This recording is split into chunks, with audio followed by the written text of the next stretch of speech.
시사인의 김은지입니다. 자, 오늘도 뉴스를 달려볼까요? 한 주의 마무리입니다. 네, 문재인 대통령이 어제는 로이터 통신과 인터뷰를 했습니다. 한미가 합의한 사드 배치 일정의 구체적인 내용을 처음 공개했습니다.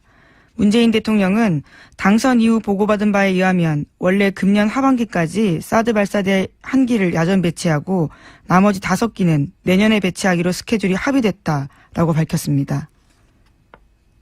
그 뒤에 말도 있지 않습니까? 예. 그러나 어떤 전유에서인지 알 수 없지만 탄핵 국면에 들어서고 난 이후에 이러한 절차들이 서둘러졌다라고 말했습니다. 이게 대통령발 단독이에요.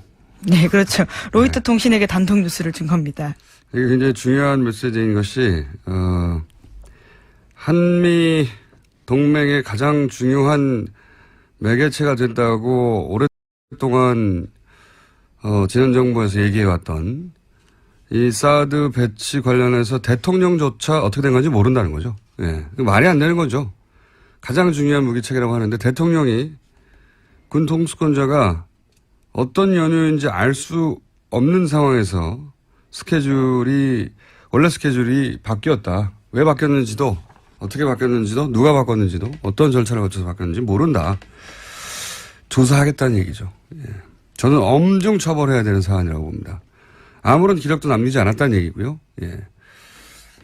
그래 놓고 뭐 한미 동맹이 중요하다는 얘기 백날 하면 무슨 소용입니까? 대통령도 모르는 사안인데.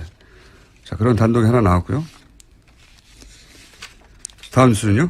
네, 또 연이어서 어제 로이터 통신과 인터뷰에서 눈길을 끄는 부분이 있습니다. 중국의 역할론도 강조했습니다. 문재인 대통령은 중국의 도움 없이는 대북 제재가 성과를 거둘 수 없다면서 북핵 프로그램 통제에서 중국이 더 큰 역할을 해야 한다고 기대한다고 밝혔습니다. 또 다음 달 열리는 G20 정상회의 때 시진핑 중국 국가주석을 만나서 사드 배치 이후에 중국이 취한 보복 조치를 철회하도록 요청하겠다고 말했습니다. 최근 중국에서 어젠가요? 그저께인가요?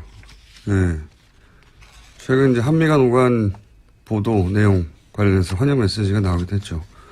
유화적인 제스처를 좀 취하겠다는, 우리가 좀 취할 테니 당신들도 좀 취해라, 뭐 이런 얘기겠죠. 네. 어제, 요즘 외신과 계속 인터뷰 중이네요. 예. 네. 한미 정상회담 앞두고 외신을 연차 인터뷰하고 있는 중입니다. 문재인 대통령이요. 다음 뉴스는요? 어제 강경화 외교부 장관은 렉스 틸러슨 미 국무장관과 처음 통화했습니다. 틸러슨 장관은 사드 부지 환경 영향 평가 등 국내법적 절차에 대해서 한국 내 민주적 절차를 존중한다라고 밝혔습니다. 강 장관이 사드 배치 결정 과정에 대한 문재인 정부의 재검토 작업을 설명하고 이해를 구하는 데서 나온 대답이었습니다. 이게 이제 문재인 특보가 한국이 이 절차를 밟아야 한다고 했더니 그 자리에 있던 마이클 그린 계속 며칠째 나오고 있습니다. 예, 그러니 빨리 해야 된다. 특례 만들어서 신속하게 해야 된다. 이런 걸 토대로 뭐 한미 동맹이 위태롭다는 호들갑을 떨었잖아요. 예. 그런데 이제 국무장관이 존중한다고, 예. 이 국무장관이 한미 동맹을 깨고 있는 거죠. 그 호들갑을 떨던 시각에서 보자면. 예. 말이 안 되는 거였는데 제가 3일째 이 얘기를 하지 않을 수가 없네요.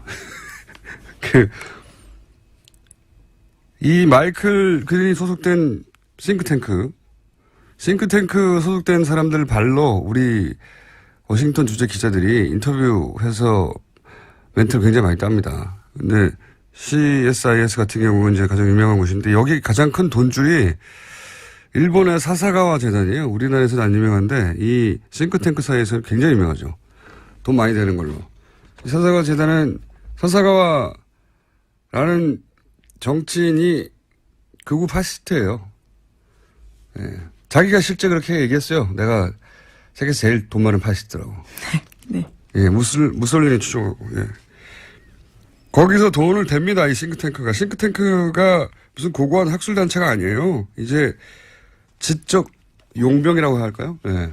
지적 용병이 된 지 오래입니다. 괜히 워싱턴 이런 싱크탱크가 친일본 성향을 띈 게 아니고, 그리고 이 싱크탱크 워싱턴 정가에 또 영향을 일정 정도 준단 말이죠. 그래서 괜히 방금 전에 나왔던 이 틸러슨이 일본 방문해서 일본이 미국에게 가장 중요한 동맹이다 말을 한 게 아니죠. 그러면서 곁가지로 한국은 그 파트너 중에 하나란 말. 괜히 나온 말이 아니에요. 예. 우리나라에서 우리 보수가 우리끼리 그냥 우리나라에 앉아서 한미동맹 가장 중요하다. 이런 말 하고 있는 건 정말 웃긴 얘기입니다, 사실. 그 현장에서는 이런 포럼에서는 혹은 싱크탱크는 일본의 영향력 아래에 들어간 지 오래됐어요. 예. 사사가와 재단 한번 찾아보세요. 그런 일본 영향력에 바이어스 걸린 사람들 멘트를 따서 문재인 정부가 한미동맹을 위태롭다라고 하는 거는 웃긴 이야기입니다. 왜냐하면 이런 포럼에 가면 한국 관련 나오면 일본 시각이 고스란히 그 주류 시각처럼 전해져요. 그 일본 시각 예를 들어서 한국은 미국보다 중국에 더 가까워지고 있고 최근에. 그래서 미국이 덜 중요하고 이런 얘기가 나옵니다. 다음에 자세히 한번 다루죠. 예. 다음 순요. 네, 한미가 연합군사훈련을 중단하면 북한도 핵과 미사일 실험을 중단할 수 있다고 계영춘 인도 주재 북한 대사가 밝혔습니다. 인도. 예. 개 대사는 리수용 외무상 측근으로 알려진 인사입니다. 또 한미 정상회담을 일주일 앞둔 시점에 나온 발언이어서 주목됩니다. 이게 이제 문정인 특보 발언, 미국 발언, 북한 발언이 한 궤를 이루고 있어요. 그러니까 한미, 북미 채널이 돌아가고 있다는 뜻이고 문재인 특보 발언은 사실은 이렇게 지나고 보면 아무런 문제가 없는 발언이었어요. 예. 아무런 문제가 없는. 그래서 박지원 국민의당 전 대표가 시기와 내용도 문제가 없다라는 식의 이야기를 했었죠. 이런 뉴스를 보고 종합한 거죠. 네. 그러니까 그 호들갑은 무지했거나 의도적이었거나 둘 중에 하나입니다. 다음 뉴스는요. 문재인 대통령은 올해 하반기 공무원과 공공기관의 블라인드 채용제 실시 의지 밝혔습니다. 특별한 경우가 아니면 이력서에 학벌이나 출신지, 신체 조건 같은 차별적 요소를 기재하지 않도록 하겠다고 밝혔습니다. 이거 원래 10년 전부터 그렇게 하기로 돼 있었는데 그동안 안 한 거죠. 거꾸로 우리 보수가 그렇게 따르고 싶어하는 미국에서 사진, 신체 정보 요구하면 소송당해요. 심지어 우리 이력서에는 부모, 직업, 예. 학력까지 쓰라고 되어 있는 경우가 많습니다. 소송당할 내용들입니다. 이게 표준이 돼 있죠.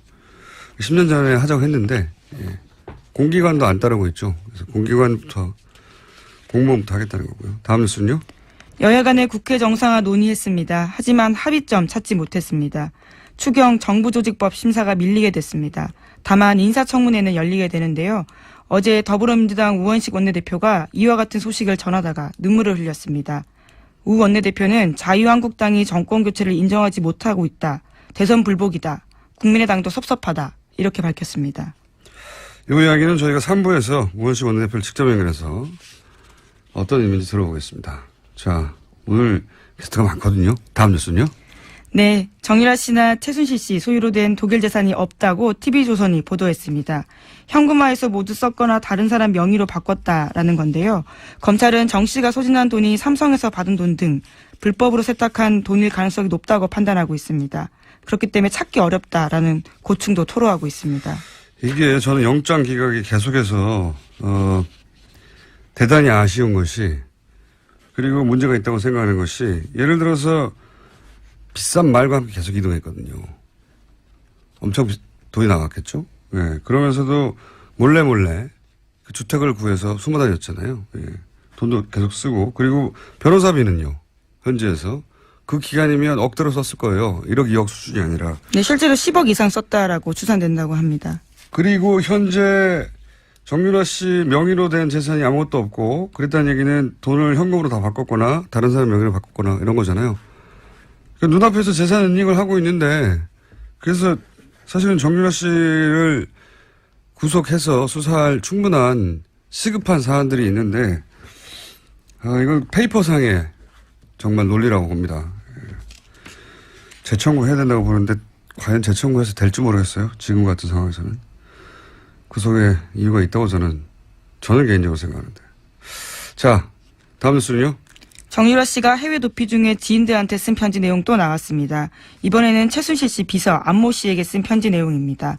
법률 용어를 동원해서 변론 대책까지 지시했는데요. 특검이 편파 수사를 한다는 주장을 해야 한다. 특검 목적은 박근혜 대통령 탄핵임을 밝혀서 수사가 무죄 추정 원칙을 벗어난 것이라고 해야 한다. 라는 내용 등이 쓰여 있다고 합니다. 그러니까 어리숙한 연기했는데 아니었어요. 예, 지금 대응하는 걸로 봐도 그렇고. 다시 한번 구속 수사의 필요성이 있다. 저는 생각합니다. 자, 다음 뉴스는요. 네, 어제도 박근혜 전 대통령과 최순실 씨의 뇌물재판 열렸습니다. 관련해서 최순실 씨가 재판을 받던 중에 변호인의 휴대전화를 작동하다가 들켰습니다. 검찰이 강하게 문제제기하면서 재판장도 최 씨에게 경고했습니다. 변호인의 전화로 외부와 메시지를 하고 있다는 의혹인 거죠? 네, 이번만이 처음이 아니고요. 지난번에도 있었다라고 검찰이 문제제기했습니다. 재판정에서도 이러고 있으니까요. 재판정이 아닌 곳에서는 항상 해왔다는 합리적 의심을 가질만 하죠. 자, 다음 뉴스는요. 최태원 SK그룹 회장이 박근혜 전 대통령 재판에 증인으로 어제 참석했습니다. 대통령과의 독대 당시에 최 회장은 동생의 가석방을 언급했고 박근혜 전 대통령은 SK의 출연 금액을 직접 확인했다고 진술했습니다. 대통령이 직접 돈 얘기하기 쉽지 않은데 얼마 내느냐고 물어봤다는 거 아닙니까? 네, 안종범 전 수석 불러서 직접 금액 확인하고 감사한다라는 이야기까지 했다고 합니다. 관련 뉴스 나올 때마다 웃음이 나와요. 네. 최태원 회장이 직접 진술한 부분입니다. 그러니까 독대니까 둘밖에 모르는 얘기인데 그동안 안종범 실록에 의해서만 간접적으로 전해지다가 당사자가 나와서 돈 얼마 내냐고 물어봤다. 예. 재밌는 뉴스입니다. 네. 그래놓고 자기는 전혀 국가를 위해서 한 일이고, 예. 돈이 어떻게 오가는지는 몰랐고, 요구한 적도 없다고. 다음 뉴스는요? 네, BBK 사건의 김정균 씨가 자신의 트위터에 쓴 글이 눈길을 끌고 있습니다. 어제 올린 글인데요.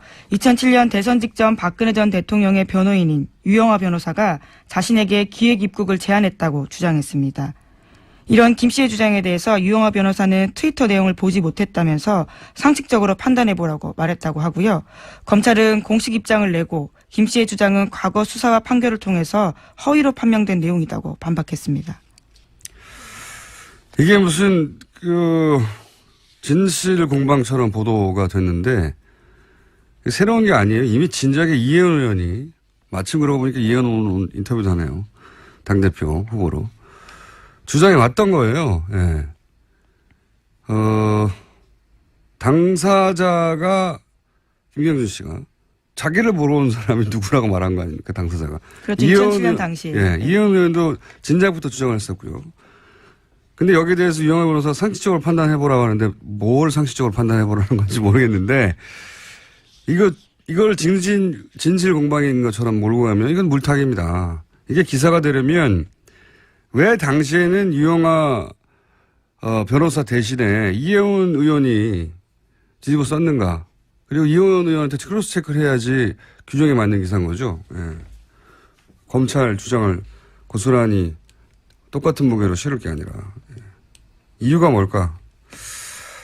이혜원 의원에게 잠시 물어보기로 하고요. 예. 오늘 여기까지입니까? 네. 자, 오늘 미니 인터뷰가 또 하나 있어가지고 여기까지 하겠습니다. 시사인의 김은지였습니다. 감사합니다. 저희가 미니 인터뷰를 짧게 잡았는데 전국 판사들이 대법원장 사퇴를 요구했는데 이게 30년 만의 일이라고 합니다. 어떻게 된 일인지 이정열 전 부장판사 잠시 연결해 보겠습니다. 안녕하세요, 판사님. 네, 안녕하세요. 네, 요즘 자주 연결합니다. 네, 네, 그렇습니다. 이게 이제 아주 긴 사연인데 오늘은 간단하게 무슨 일인지만 짚어보겠습니다. 제가 아는 요약본을 말씀드리면 국제인권법연구회가 있는데 다소 진보적인 의제를 다루는 연구하는 곳인데 공부하는 곳인데 양승태 대법원장 하에서 이 연구회 활동을 제약하려는 의혹이 있었고 네. 그런데 알고 보니까 관련해서 블랙리스트가 있다는 의혹도 동시에 또 제기가 됐습니다. 후에. 그래서 법관들이 모여서. 둘 다 의혹이 아니고요. 예. 둘 다 사실일 거예요. 네. 네. 사실이라고 생각하시는 것이고 사실이라고 볼 만한 정황도 여러 가지 있었죠. 그래서 이제 법관들이 모여서 의결을 했어요. 그렇죠? 그리고 이제 게시판도 열렸습니다. 익명 게시판이. 거기서 이런 요구들이 나온 거죠. 대법원장 왜 아무런 얘기가 없냐. 우리가 모여가지고 이 문제를 제기했는데 블랙리스트 관련해서 대법원장 반응이 없다. 사퇴하라. 이렇게 된 거죠. 네, 그렇죠. 이게 요약본인 거죠. 예, 예. 주로 어떤 이유로 그 판사들이 사퇴하라는 내용을 여기다가 이 게시판에, 익명 게시판에 계속 올리고 있습니까? 일단 최초 두 가지 이유가 있는데 하나는 이 처음에 조사가 있었잖아요. 예. 네, 진상조사 보고서가 제출이 됐는데 블랙리스트에 아무 얘기가 관한. 없었던 거예요. 블랙리스트도 그렇고 국제인권법 연구에 관련해서도 네. 그렇고요. 거기에서 이제 일부 문제가 있다고 얘기를 했었어요. 예. 그러면은 전혀 문제가 없었다 그러면 뭐 사실 아무 상관이 없는데 일부 문제가 있었다고 하면 어느 정도는 대법원장이 얘기를 해줘야 되는데 아무 얘기를 안 했어요. 그리고 그다음 문제가 있었으면 징계위원회를 열었어야 되는데 징계위원회를 연 게 아니라 공직자윤리위원회라는 걸 열어가지고 약간 좀 무마하려고 하는 시도가 아니냐라는 그런 의문이 제기된 데다가 이 공직자윤리위원회 위원장이 또 사퇴를 해버리면서 결국은 지금 공전 상태거든요. 아무것도 안 이루어지고 있는 거예요. 이게 이제 하나의 이유고 예. 또 하나는 이 아까 말씀하신 익명 게시판이 열린 다음에 초기에 올라온 글이 그 익명 게시판이 열리게 된 취지는 이게 원래는 실명제인데 실명으로 하면 대법원이나 법원행정처 쪽에 비판적인 의견을 제대로 못 실을 것 아니냐. 그래서 익명으로 하자 해서 열어놨던 거를 오히려 이렇게 거꾸로 돼가지고 이 전국 법관대표회의를 비판하는 내용이 올라온 거예요. 아하. 그러니까 판사들이 보기에는 이거는 이 대표성에 흠집을 내려고 하는 행정처 쪽의 음모가 아니냐. 그러니까 오히려 역풍이 불어버린 거죠. 아하. 익명 게시판을 열어서 이런 전국 법관 대표 회의에서 의결됐던 내용이나 이런 내용에 대해서 비판하는 내용이 올라오자 거꾸로 이제 법관들이 화가 나서 네. 이 익명 게시판을 열었던 이유가 결국은 이 판사들의 요구를 이런 식으로 뒤에서 비판하려고 했던 거냐라고 거꾸로 물러가라 이런 얘기가 된 거군요. 네. 예, 그리고 게다가 또 하나 있는 게 지금 사실 이게 이야기하기 조심스러운 건데 익명 게시판이기도 하고 내부 게시판이잖아요. 네. 그러니까 외부에서는 사실 알 수가 없는 건데 법관 아니면 이게 거의 이게 거의 실시간으로 지금 보도가 되고 있거든요. 누군가가 전달한다는 얘기네요. 네. 예, 그리고 게다가 지금 요새 올라오는 글들이 뭐 저는 언론 보도를 보고 알긴 했는데 이게 너무 수준이 낮다는 거예요. 그래서 이게 정말 이거 법관이 쓰고 있는 게 맞냐. 그러니까 오히려 이게 정말 아니 뭐 법관들도 게시판에 가면 네티즌이죠. 뭐 그렇긴 한데 이게 법관 수준의 글이 아니라는 거예요. 그래서 오히려 일부 법관들의 아이디가 도용당하고 있는 건 아니냐. 뭐 그런 얘기까지 하고 있더라고요. 네, 그 정도다. 네. 네. 그래서 대법원장 물러가라는 얘기가 나왔다. 이 사안은 저희가 따로 한번 왜냐하면 지금 현재 막 벌어진 일이고 진행 중인 일이라 오늘 여기까지만 할 텐데요. 마지막으로 한 가지만 더 여쭤보자면 어떤 일이 벌어졌는가 하는 정도만 지금 체크하는 건데 네. 어차피 임기가 석 달밖에 안 남았는데 대법원장이 굳이 퇴진을 요구하는 이유는 뭔가요? 간단하게 정리해 주십시오. 판사들 성향이죠. 판사들은 법률가거든요. 법률가 중에 법률가이기 때문에 임기가 하루가 남아도 아닌 건 아닌 거예요. 무슨 말씀인지 알겠습니다. 오늘 여기까지 듣겠습니다. 감사합니다. 네, 고맙습니다. 지금까지 이정열 전 부장판사였습니다.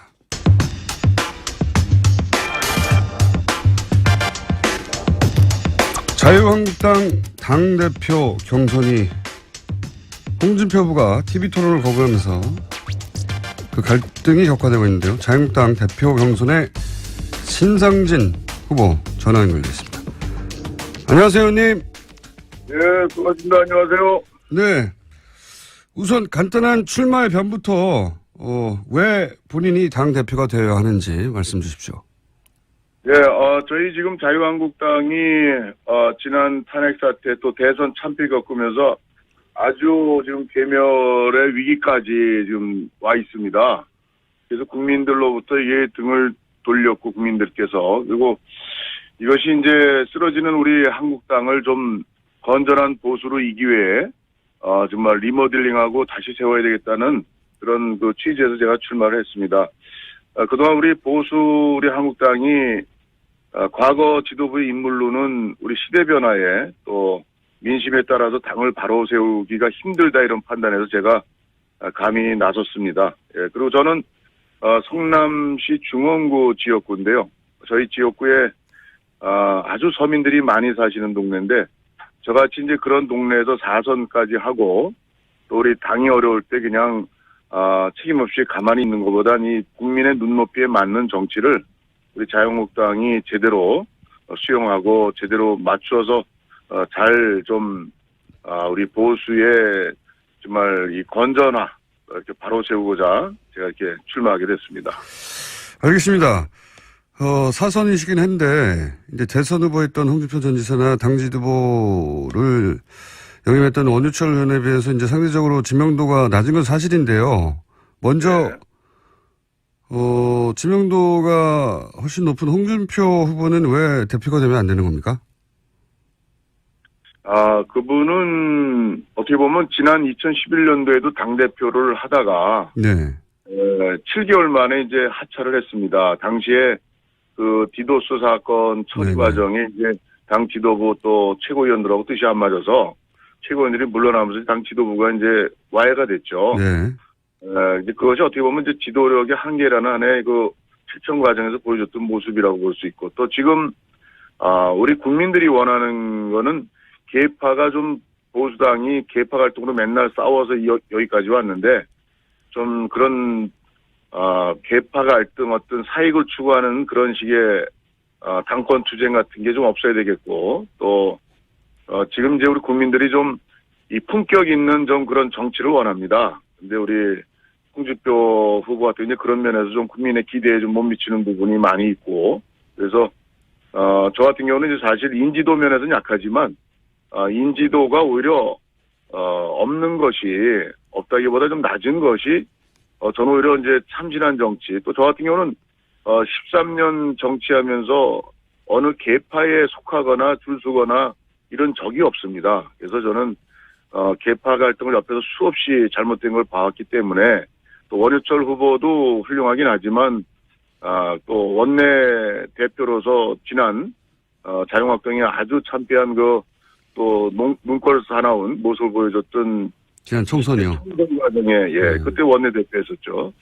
그런 그 책임 있는 당이 여기까지 오는데 책임을 좀 져야 될 지도부의 인물들이 다시 이렇게 출마하는 것을 보고서 제가 인지도는 낮지만 사실은 인지도 낮은 것이 오히려 국민께서 당원이 볼 때는 좀 새롭게 일할 수 있는 그런 희망의 어떤 그런 새 인물이라고 생각해서 제가 가능성이 있다고 보고 그래서 저는 당을 개혁하기 위해서 좀 과감한 판단을 좀 했습니다.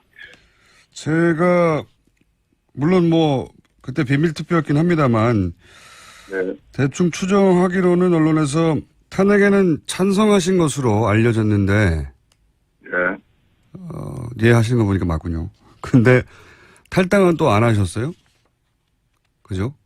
저는 뭐 근데 그 탄핵이 사실은 절차상이나 저는 좀 문제가 있었다고 생각을 합니다. 이게 어떤 죄목이나 이런 탄핵 사유가 사실 언론에서 많이 언급이 됐지만 그것이 사실은 이제 그 어느 정도가 진실이고 어느 정도가 사실이 아닌지에 대한 명백한 특검에서 그것이 조사가 충분히 조사 들어가기도 전이었죠. 12월 9일이. 그래서 저는 탄핵 자체의 절차상의 문제를 느꼈음에도 불구하고 이것이 당시의 그 사태가 대단히 그 국정이 나라가 아주 대단히 혼란과 위기를 거듭하고 또 박근혜 대통령 전 대통령이 당시에 4월 하야설 그리고 또 조기 대선 언급을 당내 지도부에게 공개적으로 한 건 아닙니다만은 그렇게 해서 우리가 당론을까지 했는데 사실은 그렇게까지 사태가 이좀 뭐 차분히 이게 전개되는 상황이 아니고 오히려 국가가 더 괜히 혼란과 위기를 거듭할 수 있는 이런 상황이기 때문에 오히려 헌법재판소의 오히려 판결을 정확히 받아보는 그런 절차가 오히려 더 필요하겠다 싶어서 좀 그런 탄핵에 찬성은 안 했지만 정치적 그런 그 결정을 한 바가 있습니다. 그러시군요.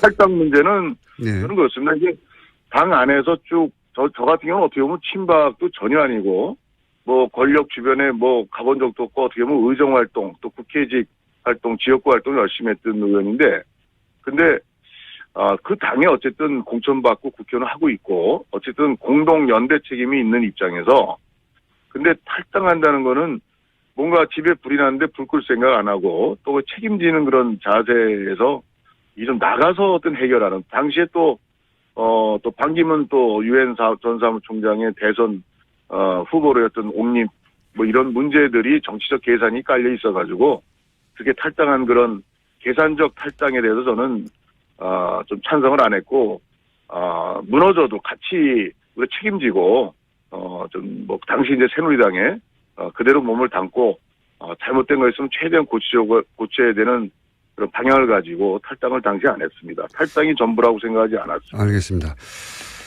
자, 그러면 이 질문을 좀 드려봐야 되겠습니다. 자유한국당이 문재인 정부 출범 이후에 박수 쳐준 대목이 아무것도 없다는 이미지인데요.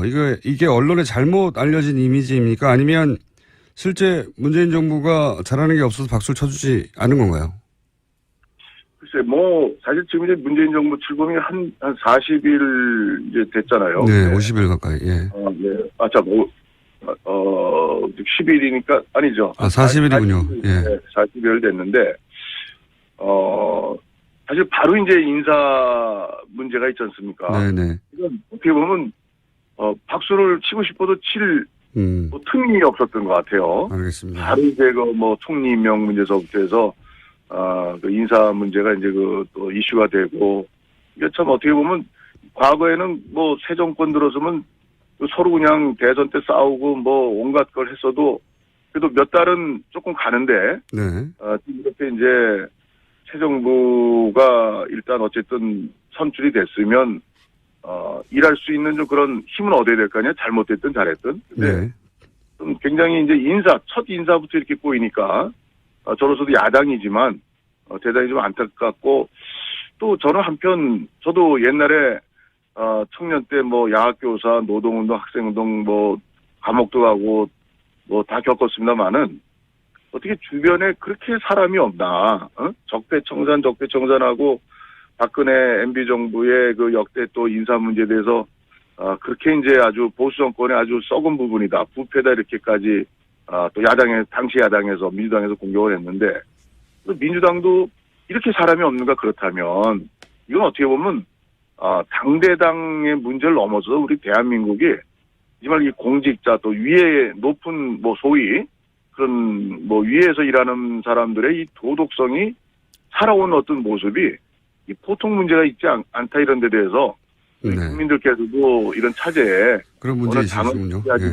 지지하든 않든 간에 이런 문제에서는 좀 바로잡고 그리고 또 문재인 정부도 널리 인재를 구하면 좋은 사람이 있을 거예요. 근데 이게 이제 바로 자기 측근들 주변 이 코드 이렇게 또 선거 때 공을 세웠거나 이런 가까운 데서 찾다 보니까 이런 한계들을 노정해서 야당으로서도 이런 문제를 그냥 또 이렇게 박수치고 넘어갈 수는 없지 않습니까? 그래서 참 대단히 안타까운 현실입니다.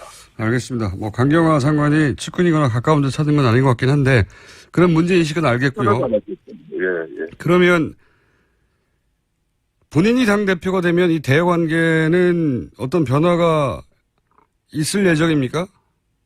글쎄, 이건 일방으로 변화가 온다고 보기는 어렵고요.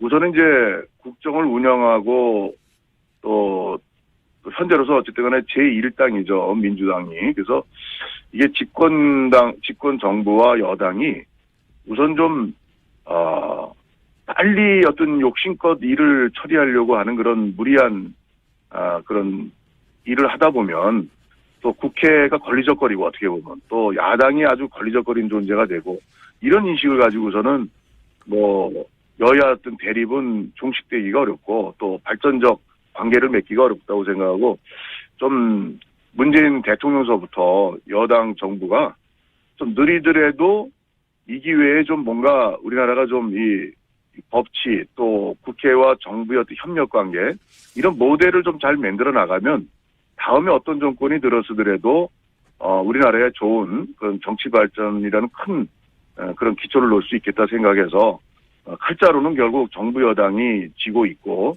또 그것이 합리적이고 또 야당이 아무리 때를 쓸래도 합리적이고 국민 지지를 받는다면 진정하게 그러면 야당을 이길 수가 있겠죠. 그렇지만 지금의 인사 문제라든가 또 이번에 추경도 사실은 불효불급한 거는 우리 야당이 반대한다면 국민들한테 돌팔매 맞죠. 그렇지만 공무원 수를 대폭 늘린다든가 그게 사실 일자리 늘리는 그런 거로 볼 수는 없는 거죠. 그래서 좀 예를 들어서 공무원도 1,500명 이게 아니라 249명이 필요하다. 원래 공무원 증원은 대단히 그 철저하게 따져서 원래 하는 겁니다. 근데 이걸 그냥 뭐 일자리 해가지고 공시생들, 정말 그냥 이 지원만 왕창 늘려놓고서 거기에 희망, 가는데 그 희망 성취하는 취업이 공무원으로 되는 사람이 얼마나 있겠습니까? 그래서 좀 이런 정책들을 좀 합리적으로 좀 야당하고 좀 통과되고 또 함께 할 수 있는 걸 미리 예상해서 좀 거기에서 조금 더 나가든가 해야지 일방 추진을 하면은 야당이 제가 당대표가 된들 또 협치를 또 저도 하고 싶어도 알겠습니다. 쉽지 않은 그런 상황들을 여당이 또 집권 정부가 잘 풀어야 된다고 생각합니다. 알겠습니다. 주로 이제 청와대와 여당의 잘못을 지적하셨고요. 예, 그쪽이 책임이라고 말씀하셨는데 한 가지만 더 여쭤보자면 그러면 네. 자유한국당은 이 여야 대치 국면에서 잘못이 없습니까? 글쎄, 힘없는 또 약한, 소수의 또, 저 대선 참패로 상처 입은 많은 그런 이 후유증이 있는 당인데, 글쎄, 이것은 어떻게 보면, 힘 있는 정부와 여당이 또 새 정부가 좀 야당을 좀 같이 끌고 가는, 설득하고 이런 좀 부드러운 자세가 필요한데, 야당이 먼저 잘하자, 어떻게 하자 하고서 이런 인사 문제, 이런 난맥을 지금 인사가 제일 중요하지 않습니까? 근데 이걸 그냥 연일 드러나는 이런 문제를 인사청문회라는 그런 국회의 절차 과정이 있는데 여기에서는 또 모르게 또 그냥 위장전이 또 좋다 그러고 대충 넘어갔다가는 이건 또 글쎄 문재인 정부가 잘 되기를 소망하는 그런 또 국민들은 또 평가를 어떻게 할지 몰라도 우리 당을 또 지지하는 또 보수나 또 아니면 일반 국민의 상식에서 봐서는 또 야당이 또 그렇게 해서는 또 안 된다고 생각합니다. 언제 고칩니까, 그런 거. 그래서,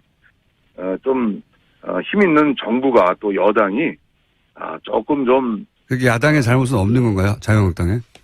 글쎄, 저는 이제 한 40일. 아직은 없다. 예. 40일인데, 글쎄, 저희 잘못을 이렇게, 보기에는 조금 좀, 특별한 게 좀 없는 것 같습니다. 알겠습니다. 오늘 여기까지만 듣고요. 네. 경선이 막바지에 이르면 다시 한번 연결하겠습니다. 오늘 말씀 감사합니다. 예, 수고하세요. 감사합니다. 네, 지금까지 자유한국당 신상진 후보였습니다. 네, 안녕하세요. 네, 당대표 경선 때문에 고정 코너도 출연을 못하시는 역차별을 받고 계신데. 아유, 감사합니다. 그래도 이렇게 연결해 주셔서 고정 코너는 아니더라도. 네. 네. 다른 질문 전에 오늘 갑자기 어제 뉴스가 나와서 유영아 변호사 얘기가 나왔어요. 김명준 씨. 그래요? BBK. 예. BBK 김명준 씨가 전당대 하느라고 그 뉴스는 못 봤는데 무슨 일인가요? 본인을 만나러 온 사람 기획 입국을 제안한 사람은 유영아 변호사다라고 얘기를 했거든요. 김경준 씨가 그렇게 얘기를 했대요? 네네.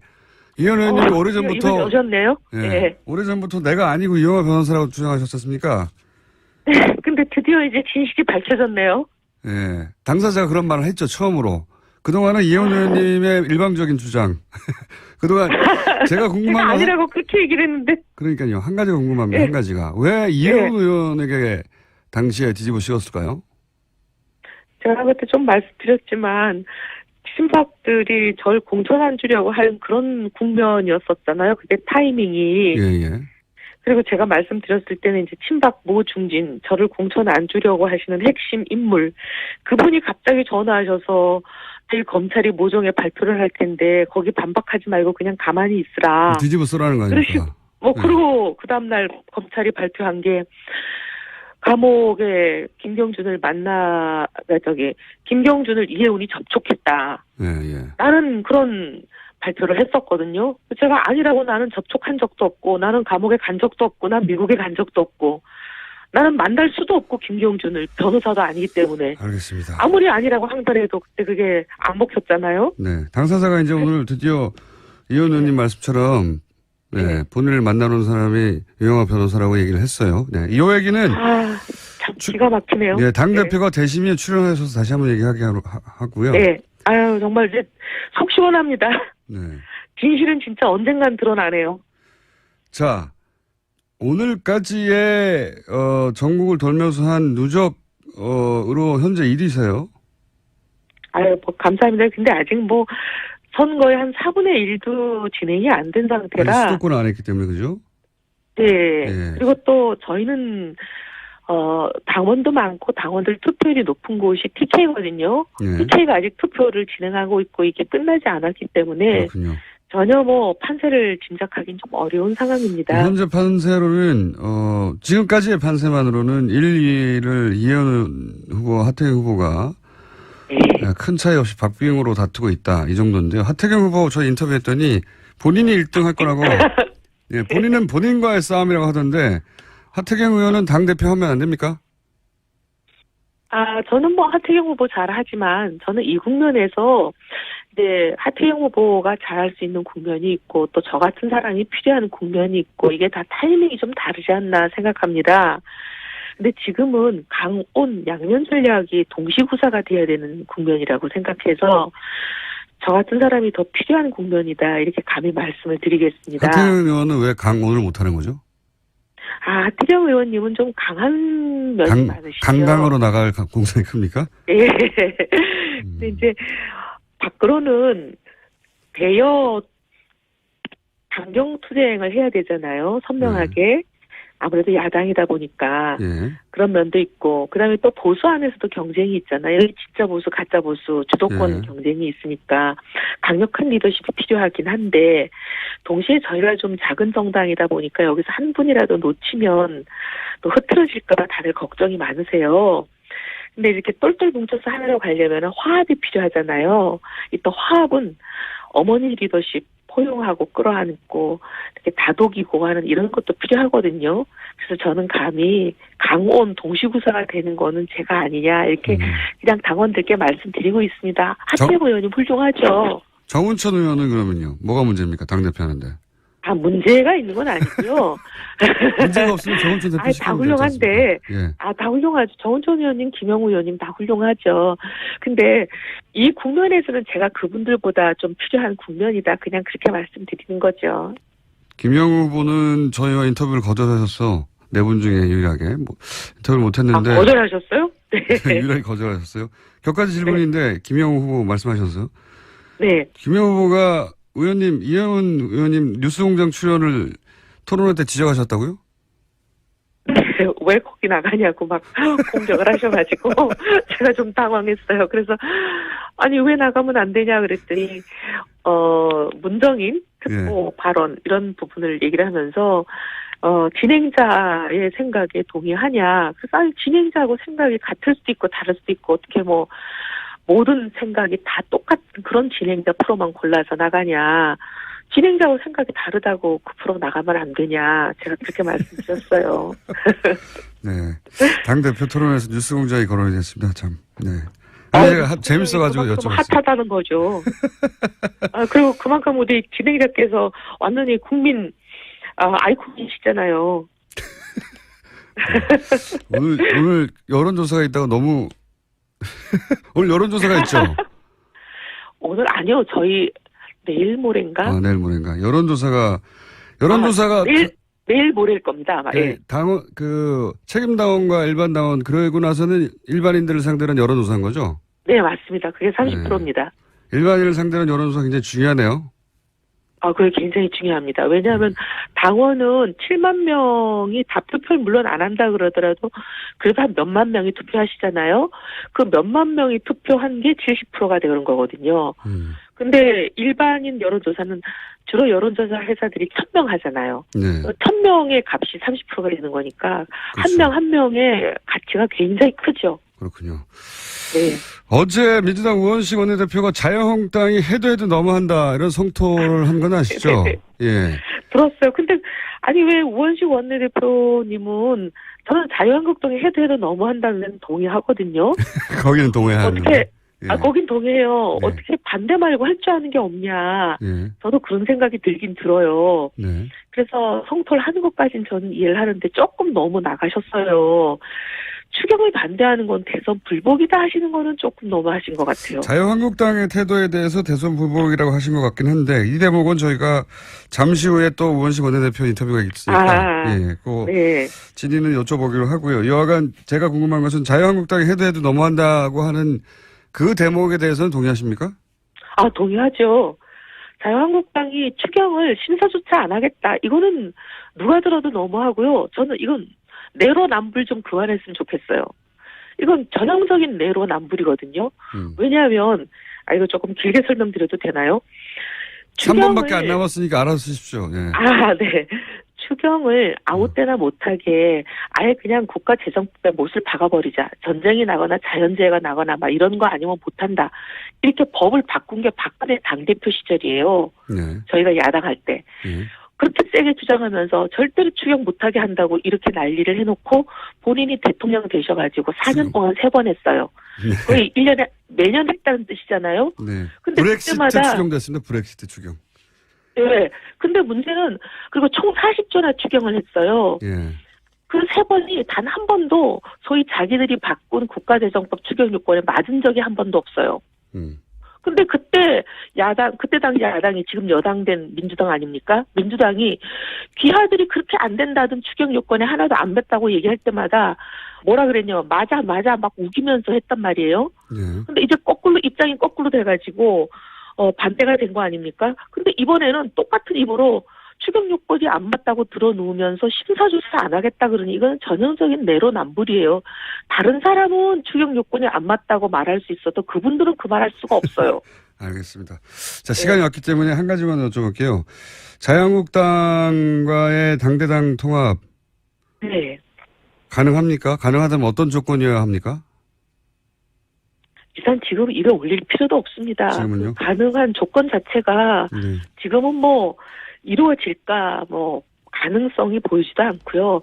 자유한국당이 완전히 환골탈태를 해서 제대로 된 진짜 보수가 되지 않으면 불가능한데 지금 저러고 있는데 제대로 된 진짜 보수가 될 가능성이라는 게 지금은 얘기할 형편도 안 되기 때문에 지금으로서는 얘기할 타이밍이 아닌 것 같아요. 알겠습니다. 홍준표 지사가 유리한 게 아니냐 하는 게 이제 대체적인 전망인데 만약 홍 전 지사가 자유한국당의 대표가 물론 결론을 봐야 알겠지만 네. 전망을 하는 거니까 일단 전망 상태에서 대표가 된다면 네. 그리고 이혜원 의원님이 대표가 된다면 두 분의 상생상 이 당대당 통합은 사실상 굉장히 어렵다. 이렇게 봐야 되는 거 아닙니까? 그렇게 얘기하는 분들이 계세요. 그렇게 얘기하는 분들이 계시는데 어쨌든 저는 자유한국당의 홍준표 지사가 되든 누가 되든 개혁이 무망하다 그렇게 생각합니다. 지난번에도 말씀드렸지만 결국 친박당이거든요. 지금도 친박이 주인이에요. 상황으로 친박이 뒤에 앉아서 수렴청정을 하고 있고 앞에 로봇가 누가 나오냐 그 차이뿐인데 간판을 아무리 바꿔다는들 주인은 친박인데 그 당이 뭐가 달라지겠습니까? 알겠습니다. 달라지기 어려울 거예요. 예. 저희가 월요일 날 당대표 선출이시니까 다음 고정 시간에는 대표님으로 나오실 수도 있군요. 그렇게 되기를 도와주십시오. 알겠습니다. 오늘 말씀 여기까지 듣겠습니다. 감사합니다. 감사합니다. 네. 지금까지 더불어민주당 우원식 원내대표 전화 연결됐습니다. 안녕하세요, 대표님. 네, 안녕하세요. 우원식입니다. 네. 이미 좀 시간이 지났지만 후보 때 인터뷰하고 처음 하는 거니까 일단 원내대표 축하드리고요. 예. 네. 저 눈물을 보였다는데 눈물까지는 아니고요. 네. 좀 울컥한 겁니다. 예, 저도 영상으로 봤는데 눈물이라고 하기에는 그렇고 울컥하셨죠. 예. 네. 우선 어떤 내용이 결렬이 된 것이고 결렬이 된 이유는 뭔가요? 추경 문제인데요. 추가경정 예산 일자리 추경이죠. 그것에 관해서 자유한국당이 심의를 안 한다고 그래서 지금 이제 수차례 제가 여당 원내대표로 야당 원내대표의 방도 찾아가고 전화도 하고 한 달 동안 설득도 하고 설명도 하고 그래서 이제는 이제 국민의당과 바른당은 이제 심의에 들어가는데 이제 긍정적으로 이렇게 좀 바뀌어 있거든요. 예. 그래서 그 합의를 시도했던 건데 자유한국당은 이제 반대를 하고 있어서 심의까지는 아니고 그러면 국회에서 논의는 계속하자 이런 조항을 넣으려고 했는데 그 논의하는 것까지 자유한국당이 반대를 했죠. 그래서 합의에 이르지 못한 겁니다. 추경을 최소한 논의는 하자라고 했는데 네. 그것도 반대해서 안 됐다. 그렇군요. 그런데 이제 그 자리 직후에 네. 자유한국당이 이것은 정권 교체 자체를 인정하지 않는 거다라고 말씀하셨는데 이게 어떤 의미입니까? 그러니까 이번 일자리 추경이라고 하는 건 어떤 의미가 있냐면요. 지난 겨울에 국정농단 사태로 국민들이 촛불을 들고 광화문으로 나가고 전국에서 들고 일어나지 않았습니까? 네. 그 국정농단 사태 촛불을 든 가장 기저에는 국민들의 삶입니다. 너무나 살기 어렵고 천만 비정규직 600만 자영업자들이 정말 심각하게 고통을 받고 우리 청년들이 일자리가 없어서 미래의 희망을 꿈꾸지 못하는 그런 정말 도탄에 빠진 국민들의 삶이 그런 속에서 국정농단이 일으키니까 분노해서 일어난 거거든요.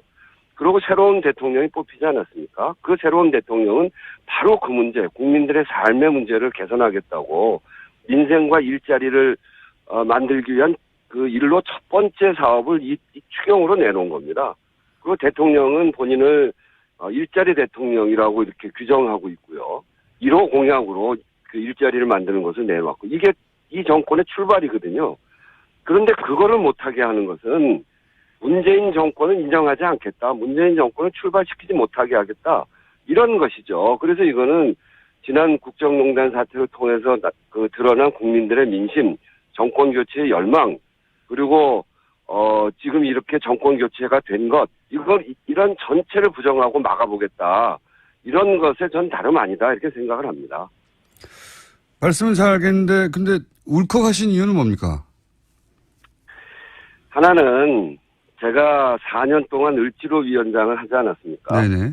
을지로위원장은 정말 그 고통받는 을들, 말씀드렸던 비정규직, 자영업, 또 실업, 이렇게 해서 억울한 일 당한 사람들, 그분들을 찾아다니는 일이었는데, 그때 본 현장은 이게 정말 나라냐라고 할 만큼 이 국가가 제대로 역할을 못하고 아주 어려운 도탄에 빠져 있는 것이었습니다.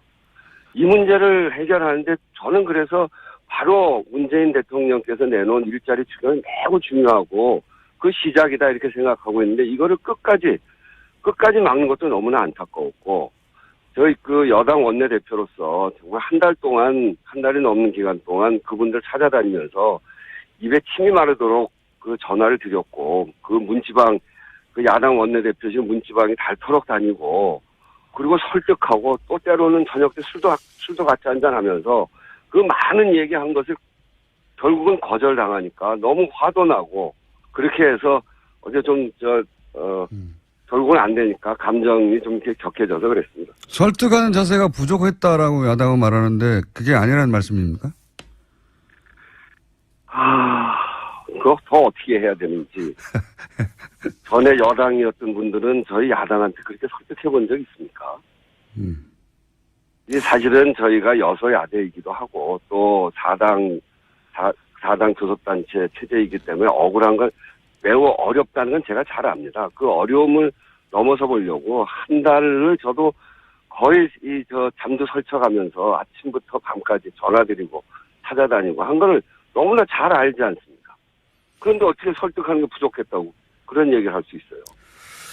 민주당 야당 시절에도 이 전신인 새누리당을 저지하고 괴롭히고 했지 않습니까? 그때랑 뭐가 다른 거죠?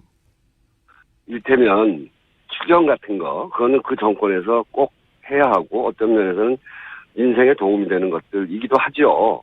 예산이라는 게 그런 면들이 다 있는 거니까. 박근혜 정권이 처음 들어서서 그 박근혜 정권 때 3번의 추경이 있었는데 저희들이 3번의 추경을 다 도왔습니다.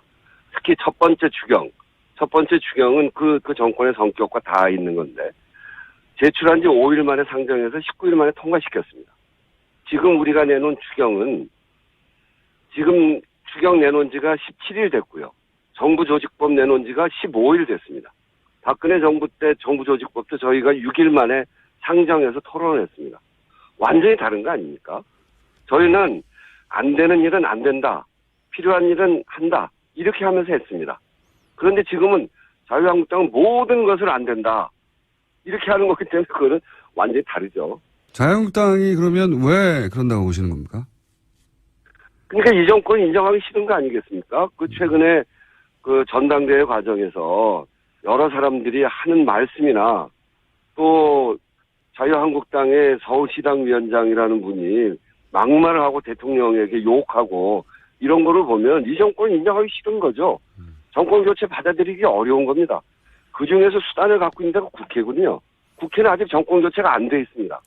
운영위원장도 자유한국당 원내대표가 운영위원장 하는데 운영위원장은 국회 협치의 상징이고 국회 운영 전반을 책임있고 안정적으로 끌어가야 되기 때문에 여당의 원내대표가 하는 게 그동안 국회의 관례고 아주 지금까지 그렇게 운영이 됐습니다. 네. 그거 안 내놓겠다는 거 아닙니까?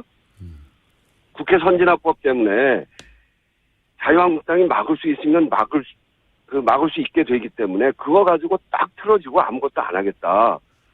그렇게 돼 있는 거죠. 그래서 국회는 아직 정권 교체가 안 돼 있는 것을 틈을 타서 이 정부 전체를 틀어 막아보겠다 하는 생각인 것 같아요.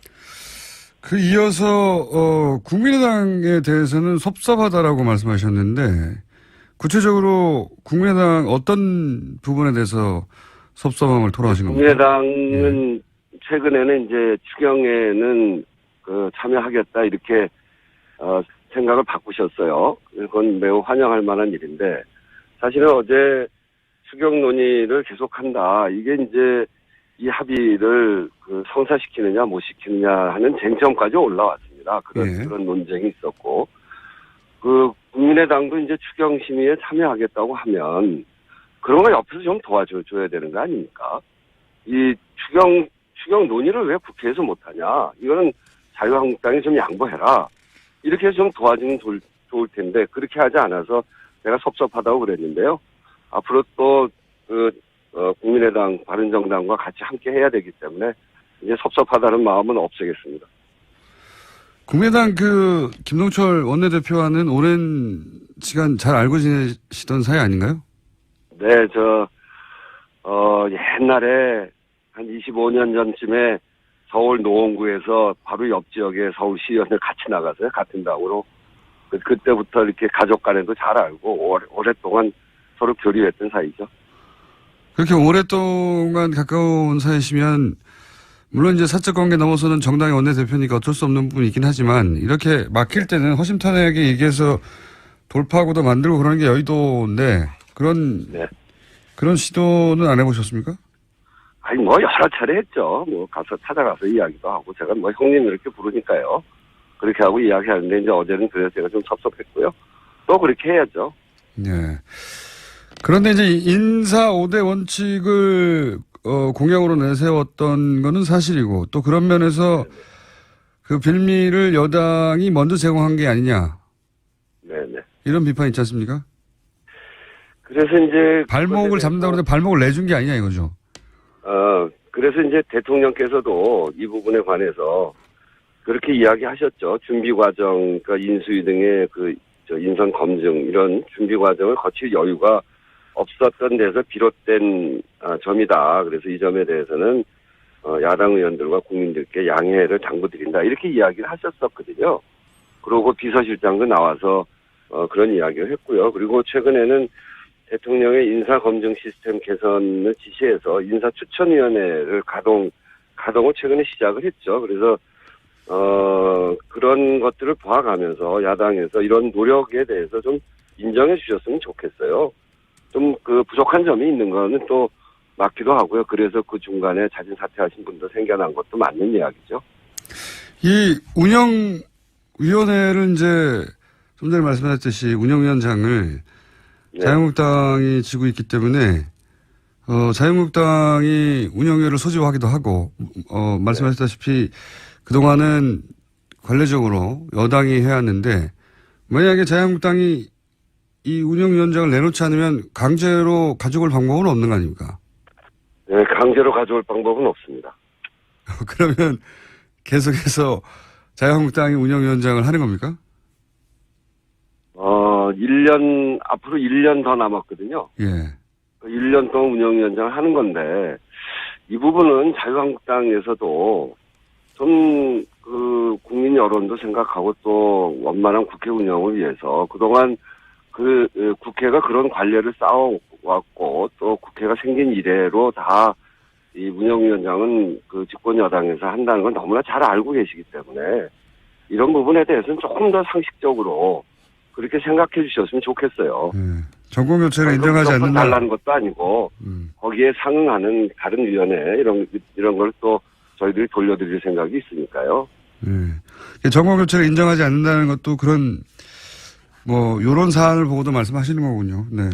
네, 그렇습니다. 예, 정권 교체가 되면 한 뭐 늦어도 한두 달 이내에 운영위원장이 넘어갔었죠. 네.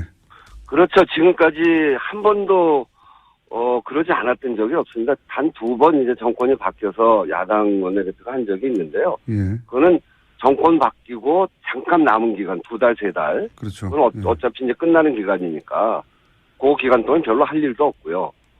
그래서 그러고 넘어가서 이제 바뀌고 그랬는데 이번에 1년씩 남았기 때문에 사정이 완전히 다르거든요. 그러니까요. 앞으로 1년 정도는 과거에 여당이 해왔듯이 적어도 국회에서는 계속 하겠다는 의지인 것 같습니다. 자유한국당에서는. 네, 그런 것 같습니다. 자, 남은 후보들, 네. 남은 인사청문회도 만만치 않을 것 같은데요. 네. 민주당의 이 남은 후보들에 대한 청문회 전략은 있습니까? 저희는 기본적으로 국민의 민심에 반하는 그런 후보가 있다면 그 여당이 그 부분에 대해서도 뭐 전혀 눈 감아줄 생각은 없습니다. 근데 이제 다만 그럴듯한 의혹을 잔뜩 늘어놓고 봐라 이래서 문제가 많은 사람이다. 그리고 사퇴시켜라 이런 주장에는 기본적으로 동의하지 않습니다. 이를테면 김상곤 후보자처럼 처음부터 낙마시킬 목적으로 사상이 이상하다는지 대학에서 표절이 아니라고 판정했는데도 무조건 표절이 맞다고 한다는 등 뭐 이런 점들에 있어서는 저희들은 뭐 분명하게 대응을 해 나갈 것이고요. 청문 과정을 통해서 진실을 잘 살펴서 저희들도 판단해 나갈 생각입니다. 알겠습니다. 한 가지만 여쭤보겠습니다. 최근에 논란이 되고 있어서 안경환 전 내정자죠 이제는. 근데 이 판결문을 입수하는 과정에 대해서 논란이 많습니다. 네네. 이 해당 판결문 입수 과정에 대한 문제 제기가 여러 차례 있었는데 민주당이 이 문제를 앞으로 어떻게 다룰 예정인지요? 판결문이 2가지 버전이 있습니다. 하나는 이게 이제 이 민사 재판의 경우에 개인의 아주 상당히 중요한 프라이버시 문제가 있지 않습니까? 그래서 이 판결문이 나올 때는 이름을 가리고 또 개인 프라이버시, 또 개인 정보와 관련된 부분 지우고 나오는 것이 그게 맞는 건데 그것이 그대로 다 공개된 버전이 또 있어요. 네. 그래서 이 문제가 있다고 하는 것이고 그런 점들에 대해서 저희가 내부적으로는 여러 가지 형태로 지금 조사도 하고 있고 또 살펴보고 있다고 말씀드리겠습니다. 공식적인 문제 제기를 당 차원에서 할 수도 있습니까? 뭐 조사를 해서 예. 문제가 드러나면 그렇게 할 수 있죠. 오늘 말씀 여기까지 듣겠고요. 저희 스튜디오에 한번 나와주십시오. 오늘 말씀 감사합니다. 네, 그러겠습니다. 네, 지금까지 더불어민주당 우원식 원내대표였습니다. 박근혜 정부 때 법외 노조가 된 전국 교원 노동조합. 네. 오늘로 광화문 천안홍송 26일째입니다.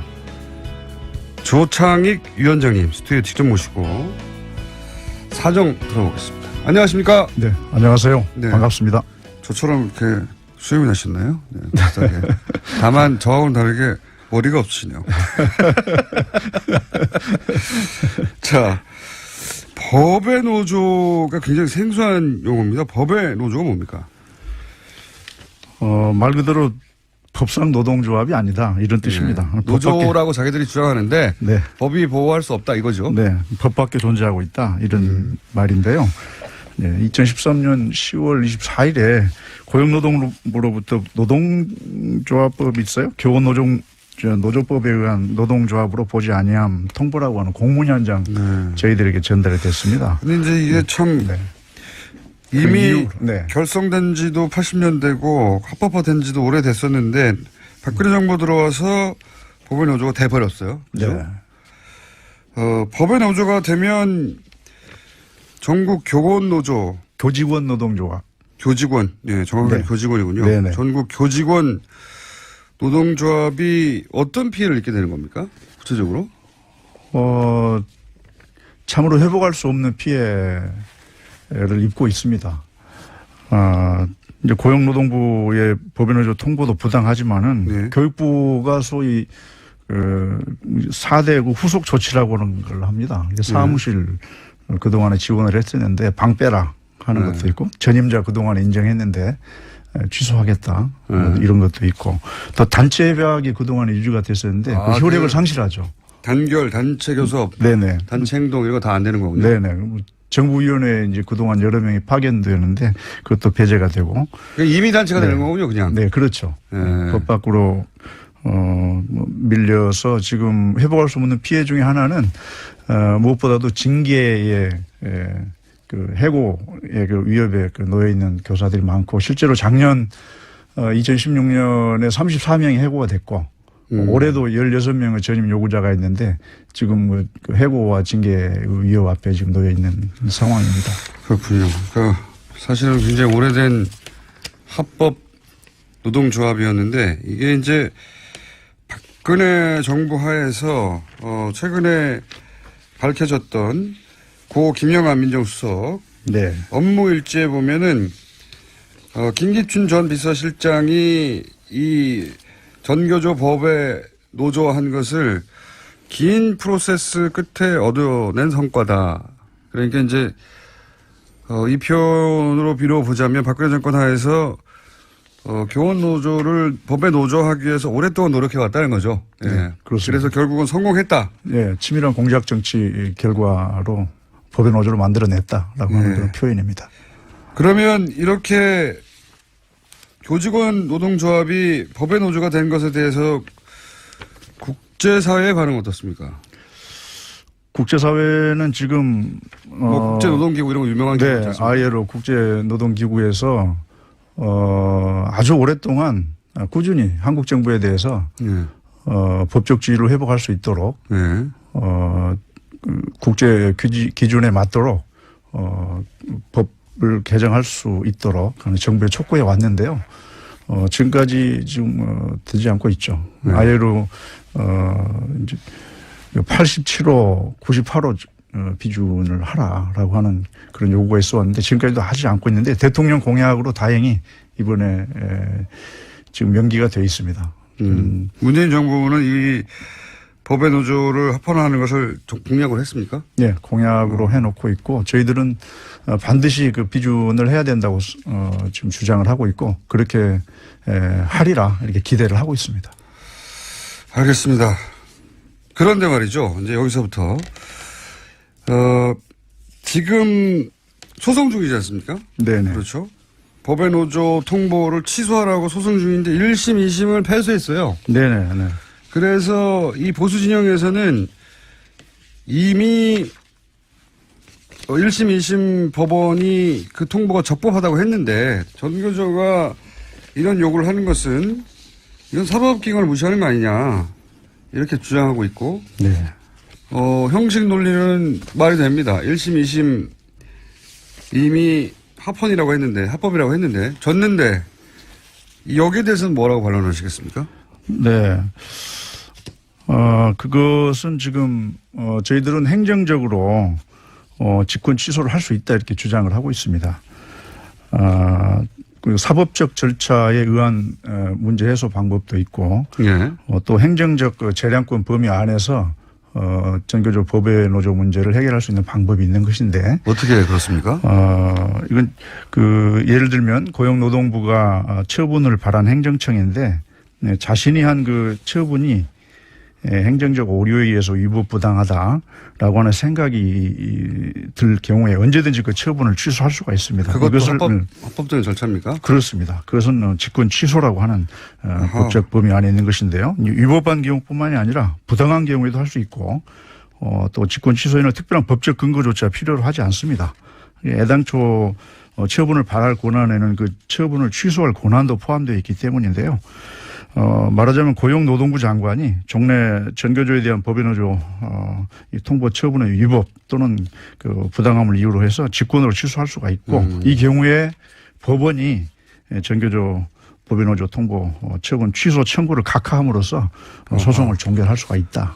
이렇게 저희들 주장합니다. 행정부 권한으로 할 수 있는 일이다. 네. 그것은 헌법재판소에서도 설시를 하고 있습니다. 아, 그래요? 네. 헌법재판소에서도 예. 이걸 되돌릴 방법은 이 통지를 했던 행정부에서 예. 예, 철회를 하면 된다. 네. 그렇게 지금. 그러면은 문재인 행정부 내에서 의지가 있으면 이루어질 수 있는 일이네요. 충분히 가능합니다. 예. 그러면은 그게 이제 이 현 문재인 정부의 우선순위가 여러 가지 일들이 지금 몰려와 있으니까요. 예, 다들 난립니다. 네. 여러 가지 문제들을 해결해야 되니까 이게 우선순위의 문제이기도 할 것 같은데 이제 교직원 노조에서는 전국 교직원 노조에서는 당장 해야 된다. 빨리 해달라 이런 얘기인 거죠. 한마디로. 그렇습니다. 예. 공약을 안 지킬 것 같지는 않은데 빨리 해달라 이거죠. 저희들은 지금 당장 급합니다. 그 이유는 예.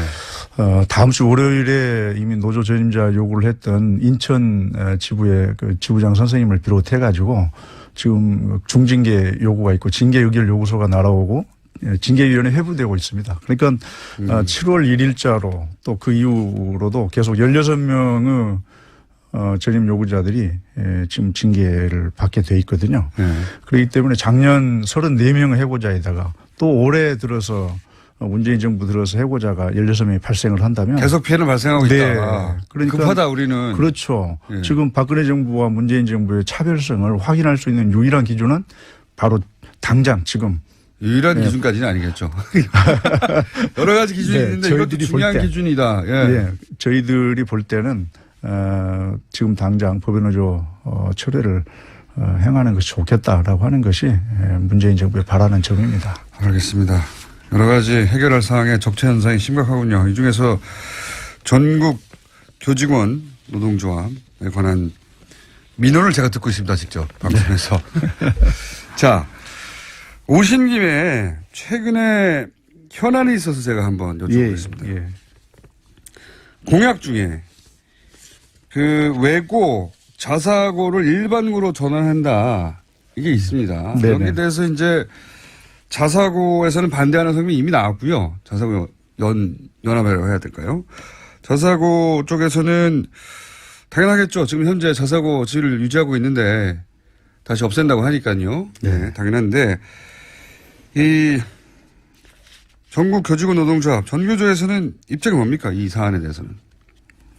전문가시니까 제가 여쭤보는 겁니다. 네. 외고 자사고를 일반고로 전환하는 문제에 대해서는 저희들이 대환영입니다. 왜 그렇습니까? 예, 문재인 정부의 그 특권과 차별이 없는 사회를 만들겠다라고 하는 국정 철학과 연결되어 있다라고 하는 생각이 있고요. 이런 점에서 1차적으로 환영을 하고 지금 평등 교육을 지향을 해야 되는 상황에 있습니다. 그러니까 부모는 자기 자녀만 생각을 하지만은 이 학부모는 전체 아이들의 성장을 고민을 해야 된다고 생각을 하고 있고, 그리고 문재인 정부의 공약대로 모든 아이들을 위한 교육을 생각을 해야 됩니다. 이를 교육 철학으로 삼으면은 전체 한국 교육의 발전을 위해서 바로 그와 같은 특권 학교에 대한 차별은 폐지는 바로 필요하다 이렇게 생각을 하고 있습니다. 근데 이제 자사고에 지금 혹은 외고에 다니는 학생들 그리고 그 학부모들은 어떻게 합니까? 지금 다니고 있는 학생들에 대한 피해는 없는 것이죠. 왜 없습니까? 차츰 단계를 밟아서 단계적으로 단계적으로 해나갈 거기 로드맵을 때문에. 가지고 폐지해 갈 것이기 때문에 그렇습니다. 하긴 그렇습니다. 모든 조치들이 그 원전도 마찬가지였는데 네. 당장 모든 원전을 다 없앤다는 게 아닌데 뉴스를 보면은 원전이 당장 없어지나 이 외고 자사고 문제도 마찬가지다. 네네. 이거는 현재 학생들한테 피해가 있는 게 아니다. 학부모들에게 단계적으로 할 것이고 기본적으로는 이 특권은 없어져야 된다. 예. 뭐 이런 철학 하에서 당연히 없어져야 된다고 생각하시는 거군요. 이 문제는 반대하는 분들도 있기 때문에 저희가 반대하는 학부모들 혹은 자사고 입장도 나중에 반론 보장 차원에서 들어보기로 하겠는데 지금 전교조 입장은 그렇습니다. 찬성이라고 하는. 성과급 문제는 어떻습니까? 교원 성과급. 그러니까 교사들도 기본적으로 경쟁 시스템 하에서 성과에 따라 보수를 받아야 한다 하는 문제의식에서 지난 정권에서 네. 교원 성과급 제도를 도입했어요. 그죠? 예. 예. 여기에 대한 입장 어떠십니까? 그것은 교육계에서 거의 유일하게 합의를 볼 수 있는 교육 적폐 중에 하나로 손꼽히고 있습니다. 그러니까 보수 진영이건 진보 진영이건 모두 다 교원 성과급 제도는 폐지해야 된다 이렇게 일치를 하고 있죠. 교육감 협의회에서도 전국에 있는 교육감들도 이 성과급 제도는 폐지해야 된다. 그게 마땅하다라고 주장을 하고 있습니다. 교총도 그렇게 주장하고 있죠. 교총도 그렇게 주장을 하고 있고, 네. 교사를 또 아이들에 대한 열정, 학교에 대한 그 사랑, 이 교육을 이 경쟁과 성과로 서열화하는 이 제도는 참으로 오랜 적폐이고 이것을 폐지해야 된다고 하는 것은 교육의 오랜 수건이었습니다. 저희들은 10만 명 이상의 교사들의 서명을 받아서 이미 광화문 1번가에 그걸 전달을 했고 국정교육자문위원회에 전달을 해서 국정에 반영하도록 할 것입니다. 이 보수 진영에서 이제 전교조를 공격할 때 단순히 교사의 모임이 아니라 사실은 이념 집단이다 이렇게 공격하지 않습니까? 네, 이렇게 공격하고 학생들을 이제 극단적으로는 학생들을 빨갱이로 만들고 있다 이런 식의 공격을 오랫동안 해왔어요. 네. 특히나 지난 10년간은 그런 공격이 아주 심했고 그 끝에 이제 박근혜 정부에서 아예 노조가 아니다라고 만들어버린 거죠. 만들어버린 건데 여기 대해서 뭐라고 하시겠습니까? 네, 전교조가 태생적으로 군사 독재 정부 하에서 태어났기 때문에 전교조의 몸속에는 민주주의 DNA가 가득 차 있습니다. 그러니까 독재와 전횡을 일삼는 세력에게는 전교조는 눈에 가시였죠. 그리고 지금도 그것은 똑같은 연장선상에서 기득권을 유지하려고 하는 세력한테는 아마 참으로 좀 어려운 존재일 것입니다. 그래서 전교조가 사회 정의와 교육 민주화를 위해서 노력을 할 때 항상 탄압하는 편에 서서 전교조의 활동들을 활동을 제어해 왔다, 탄압을 해 왔다. 그때 사용된 레토릭이 그렇게 빨갱이였다. 네. 저희들은 오직 아이들의 미래를 위해서 그리고 사회 민주화, 교육 민주화를 위해서 노력해온 그런 속에서 그런 그 탄압을 오히려 더 달게 생각을 하고 있습니다. 그것은 우리들의 자양분이다. 민주주의를 성숙하게 하는 그런 자양분으로 생각을 하고 더욱더 열심히 활동을 할 것입니다. 알겠습니다. 오늘 나오신 이유는 한마디로 말해서 공약인데 빨리 해달라는 거네요? 네. 지금 교노조법을 고쳐서 하겠다, 또 뭐 대법 판결을 뭐 지켜보겠다, 또 아이로 비준을 통해서 하겠다 이러한 문제도 있지만 실제로 좀 고용노동부가 지금 직권 취소를 통해서 행정권의 재량 범위 안에서 해결할 수 있는 것이기 때문에 즉각적으로 법원노조 취소를 해달라라고 하는 것이 저희들의 핵심적 요구입니다. 알겠습니다. 오늘 말씀 여기까지 듣고요. 저희가 이런 자리를 한번 말해보겠습니다. 외고 자사고 폐지에 반대하는 분들이 있거든요. 네, 그러시겠죠. 그분들과 함께 동시 토론을 마련해가지고 그때 다시 한번 모셔서 왜 이런 주장을 하는 전국 교직원 노동조합이 필요한지 그때 존재 증명을 한번 해주십시오. 고맙습니다. 한번 불러주시면 그때 또 나오겠습니다. 오늘 여기까지 듣겠습니다. 오늘 말씀 감사합니다. 네, 고맙습니다. 지금까지 전교조 조창익 위원장이었습니다. 오늘 게스트가 많아가지고 아주 숨가쁘게 달려왔습니다. 황요익 마칼렘스트, 굉장히 인기 코너인데 오늘 전화 연결이네요. 네, 점점 불성실해지고 있는 황교익 씨 전화 연결해보겠습니다. 안녕하십니까? 안녕하세요. 네, 점점 불성실해지고 있습니다. 이 때문에 지금 부산에 왔습니다.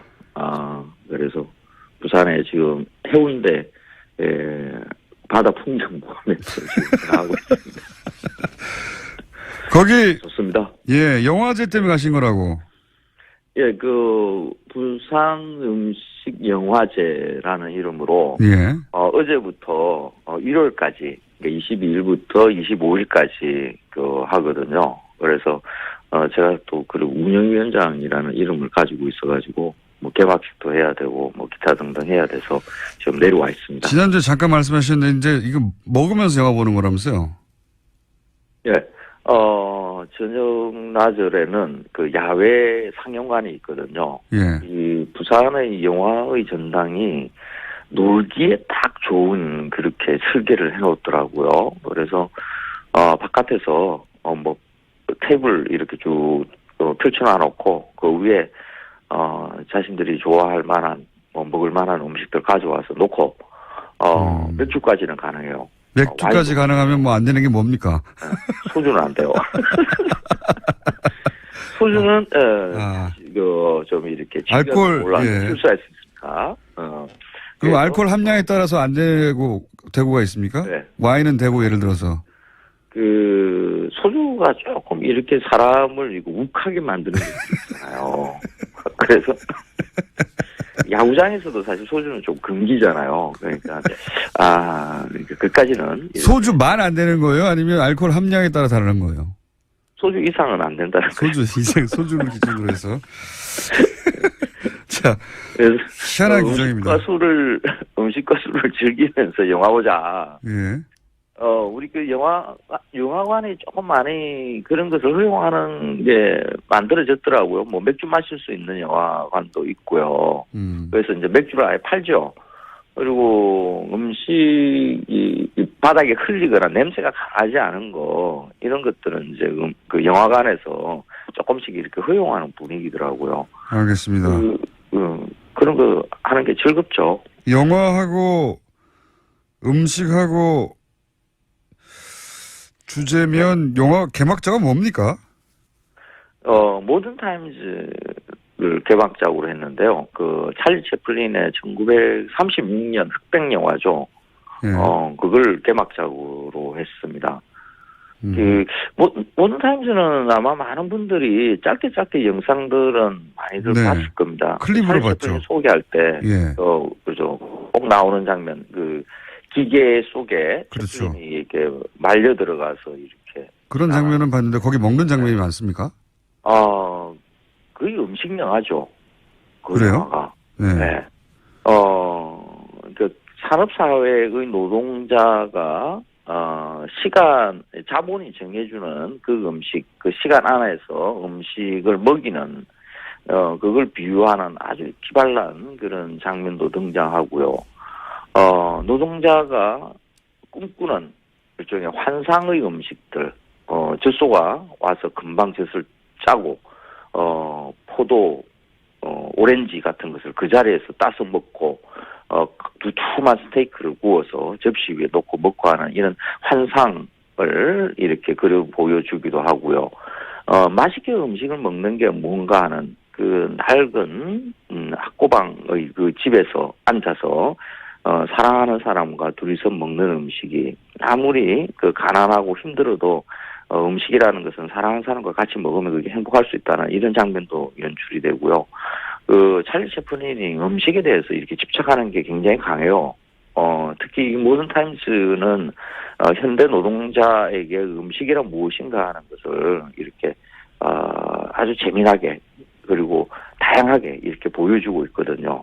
그래서 음식 영화제 개막작으로 딱 좋다 이렇게 생각을 알겠습니다. 했습니다. 네. 관심 있으신 분들은 이제 부산에 갈 수도 있는데, 예. 자, 이 코너의 오십시오.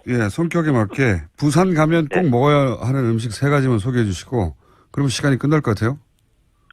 부산 와서 먹어야 되는 음식, 사실 부산이 먹을거리가 굉장히 많아요. 일단 회도 먹어야 될 것 같고요. 초밥도 부산이 일본 음식이 굉장히 강해요. 일본하고 가깝기 때문에 하겠지만은, 초밥류 이런 것도 굉장히 강합니다. 어묵도 있을 거고요. 부산역 앞에 영화의 거리 이런 데 가면 다양한 먹을거리들이 존재하거든요. 그 중에 딱 하나만 먹어봐라. 네. 부산의 상징 이런 것은 흔히 물떡이라고 이야기를 하는데 오뎅이라고 이야기하죠. 어묵 파는 그 통 안에 보면 가래떡을 길게 이렇게 꽂아서 넣어둔 게 있습니다. 그냥 가래떡은 국물 육수가 안 배이거든요. 예. 그냥 이렇게 물에 그냥 담겨 있는 거라 뭐 그렇게 큰 차이가 없다고 보면 됩니다. 근데 그걸 간장에 이렇게 찍어 먹어요. 그러니까 부산 사람들은 부산 사람들은 그거 굉장히 맛있다고 여겨요. 그런데 외지 사람들은 그게 정말 맛없거든요. 그래서 이걸 왜 먹나 부산 사람들이. 아, 왜 먹나 이해해보기 위해서 실험적으로 먹어봐라. 예. 그렇죠. 이렇게 맛있는 음식 워낙 많으니까 예. 부산에 맛없는 음식 이 음식을 왜 먹지 하는 걸. 부산에 맛없는 음식. 부산 사람은 즐겨 먹는데 부산에 외지인들은 맛없다고 하는 음식 1위. 네. 그래서 그 물떡이 입맛에 맞다 그러면 예. 그게 내가 부산 사람들하고 이렇게 뭔가 교감이 일어나는 그런 지점이 만들어질 겁니다. 물떡. 예. 근데 저는 아직 적응을 못했거든요. 그러면 누구나 먹어도 맛있는 부산 음식 하나만 소개해 주세요. 누구나 먹어도 맛있는 음식이라는 게 굉장히 힘들기는 해요. 네. 근데 이제 날씨가 좀 더워지면 부산에서는 냉면 대신에 밀면이 있습니다. 아, 밀면. 부산 밀면. 밀면. 네. 유명하죠. 그래서 그 밀면 좀 국물이 그러니까 일반의 냉면으로 생각하면 안 됩니다. 좀 강렬해요. 그리고 면도 이제 밀로 내린 면이라서 밀면인데 이것도 조금 냉면 외지에서 냉면 좀 먹었다 하시는 분들은 먹으면 부산 사람들이 왜 이런 걸 먹지 하고 있잖아요. 예. 이상하다. 이 방송을 부산에서 듣고 계시면 황교익 선생님 만나면 테러를 가해주십시오. 부산 음식에 대한 비하가 이어지고 있습니다. 돼지국밥은 어떻습니까? 돼지국밥. 유명하게 돼지국밥 아닙니까? 돼지국밥 부산 사람들 굉장히 좋아하죠. 저도 네. 조금 있다가 이제 돼지국밥 먹으러 갈 것인데 해장으로도 딱 좋고요. 예. 근데 이게 돼지 누린내가 강하게 나는 집도 있고요. 그냥 말끔하게 하는 잘 골라가야 된다. 예, 잘 골라가셔야 됩니다. 이게 누린내 나는 집에 가셔서 또, 부산 사람들 왜 이런 걸 먹지? 하고, 그렇게 또 후회할 수도 있으니까. 원래 그 지역 음식이라는 게 그런 겁니다. 내 그렇죠. 입에 꼭 맞는 이런 거보다는, 살고 있는 데에서는 먹지 않는 그런, 좀 특이한 음식들을 먹어보고, 알겠습니다. 그래야 이제 그 지역 선생님, 특수를 할 수 있거든요. 시간 다 됐습니다. 그래요? 예. 여기까지 하겠습니다. 부산에 많이 놀러 오세요. 감사합니다. 예. 황교익 선생님이었습니다. 오늘 최고위원들이 물러나면서 당 지도부가 이제 와해가 됐죠. 네. 이제 그것이 어떻게 보면 이제 지도력의 한계라는 하나의 그 실천 과정에서 보여줬던 모습이라고 볼 수 있고 또 지금 우리 국민들이 원하는 거는 계파가 좀 보수당이 계파 갈등으로 맨날 싸워서 여기까지 왔는데 좀 그런 계파 갈등 어떤 사익을 추구하는 그런 식의 당권 투쟁 같은 게 좀 없어야 되겠고 또 지금 이제 우리 국민들이 좀 이 품격 있는 좀 그런 정치를 원합니다. 근데 우리 홍준표 후보 같은 이제 그런 면에서 좀 국민의 기대에 좀 못 미치는 부분이 많이 있고 그래서 저 같은 경우는 이제 사실 인지도 면에서는 약하지만 인지도가 오히려 없는 것이 없다기보다 좀 낮은 것이 저는 오히려 이제 참신한 정치 또 저 같은 경우는 13년 정치하면서 어느 계파에 속하거나 줄서거나 이런 적이 없습니다. 그래서 저는 계파 갈등을 옆에서 수없이 잘못된 걸 봐왔기 때문에 또 원유철 후보도 훌륭하긴 하지만 또 원내 대표로서 지난 자유한국당이 아주 참패한 또 눈꼴 사나운 모습을 보여줬던 지난 총선이요. 과정에 그때 원내대표였었죠. 그런 그 책임 있는 당이 여기까지 오는데 책임을 좀 져야 될 지도부의 인물들이 다시 이렇게 출마하는 것을 보고서 제가 인지도는 낮지만 사실은 인지도 낮은 것이 오히려 국민께서 당원이 볼 때는 좀 새롭게 일할 수 있는 그런 희망의 어떤 그런 새 인물이라고 생각해서 제가 가능성이 있다고 보고 그래서 저는 당을 개혁하기 위해서 좀 과감한 판단을 좀 했습니다. 제가 물론 그때 비밀투표였긴 합니다만 네. 대충 추정하기로는 언론에서 탄핵에는 찬성하신 것으로 알려졌는데 이해하시는 거 보니까 맞군요. 근데 탈당은 또 안 하셨어요? 그죠? 저는 근데 그 탄핵이 사실은, 절차상이나 저는 좀 문제가 있었다고 생각을 합니다.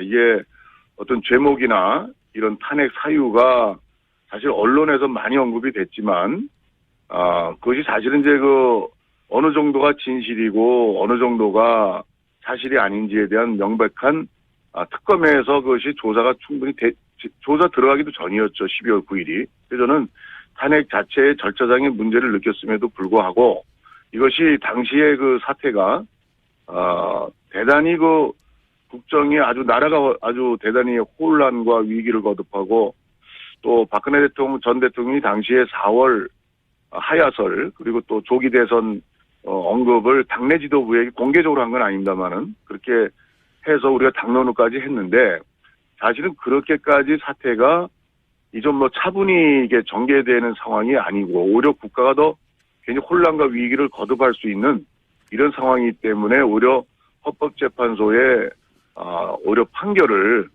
정확히 받아보는 그런 절차가 오히려 더 필요하겠다 싶어서 좀 그런 탄핵에 찬성은 안 했지만 정치적 그런 결정을 한 바가 있습니다.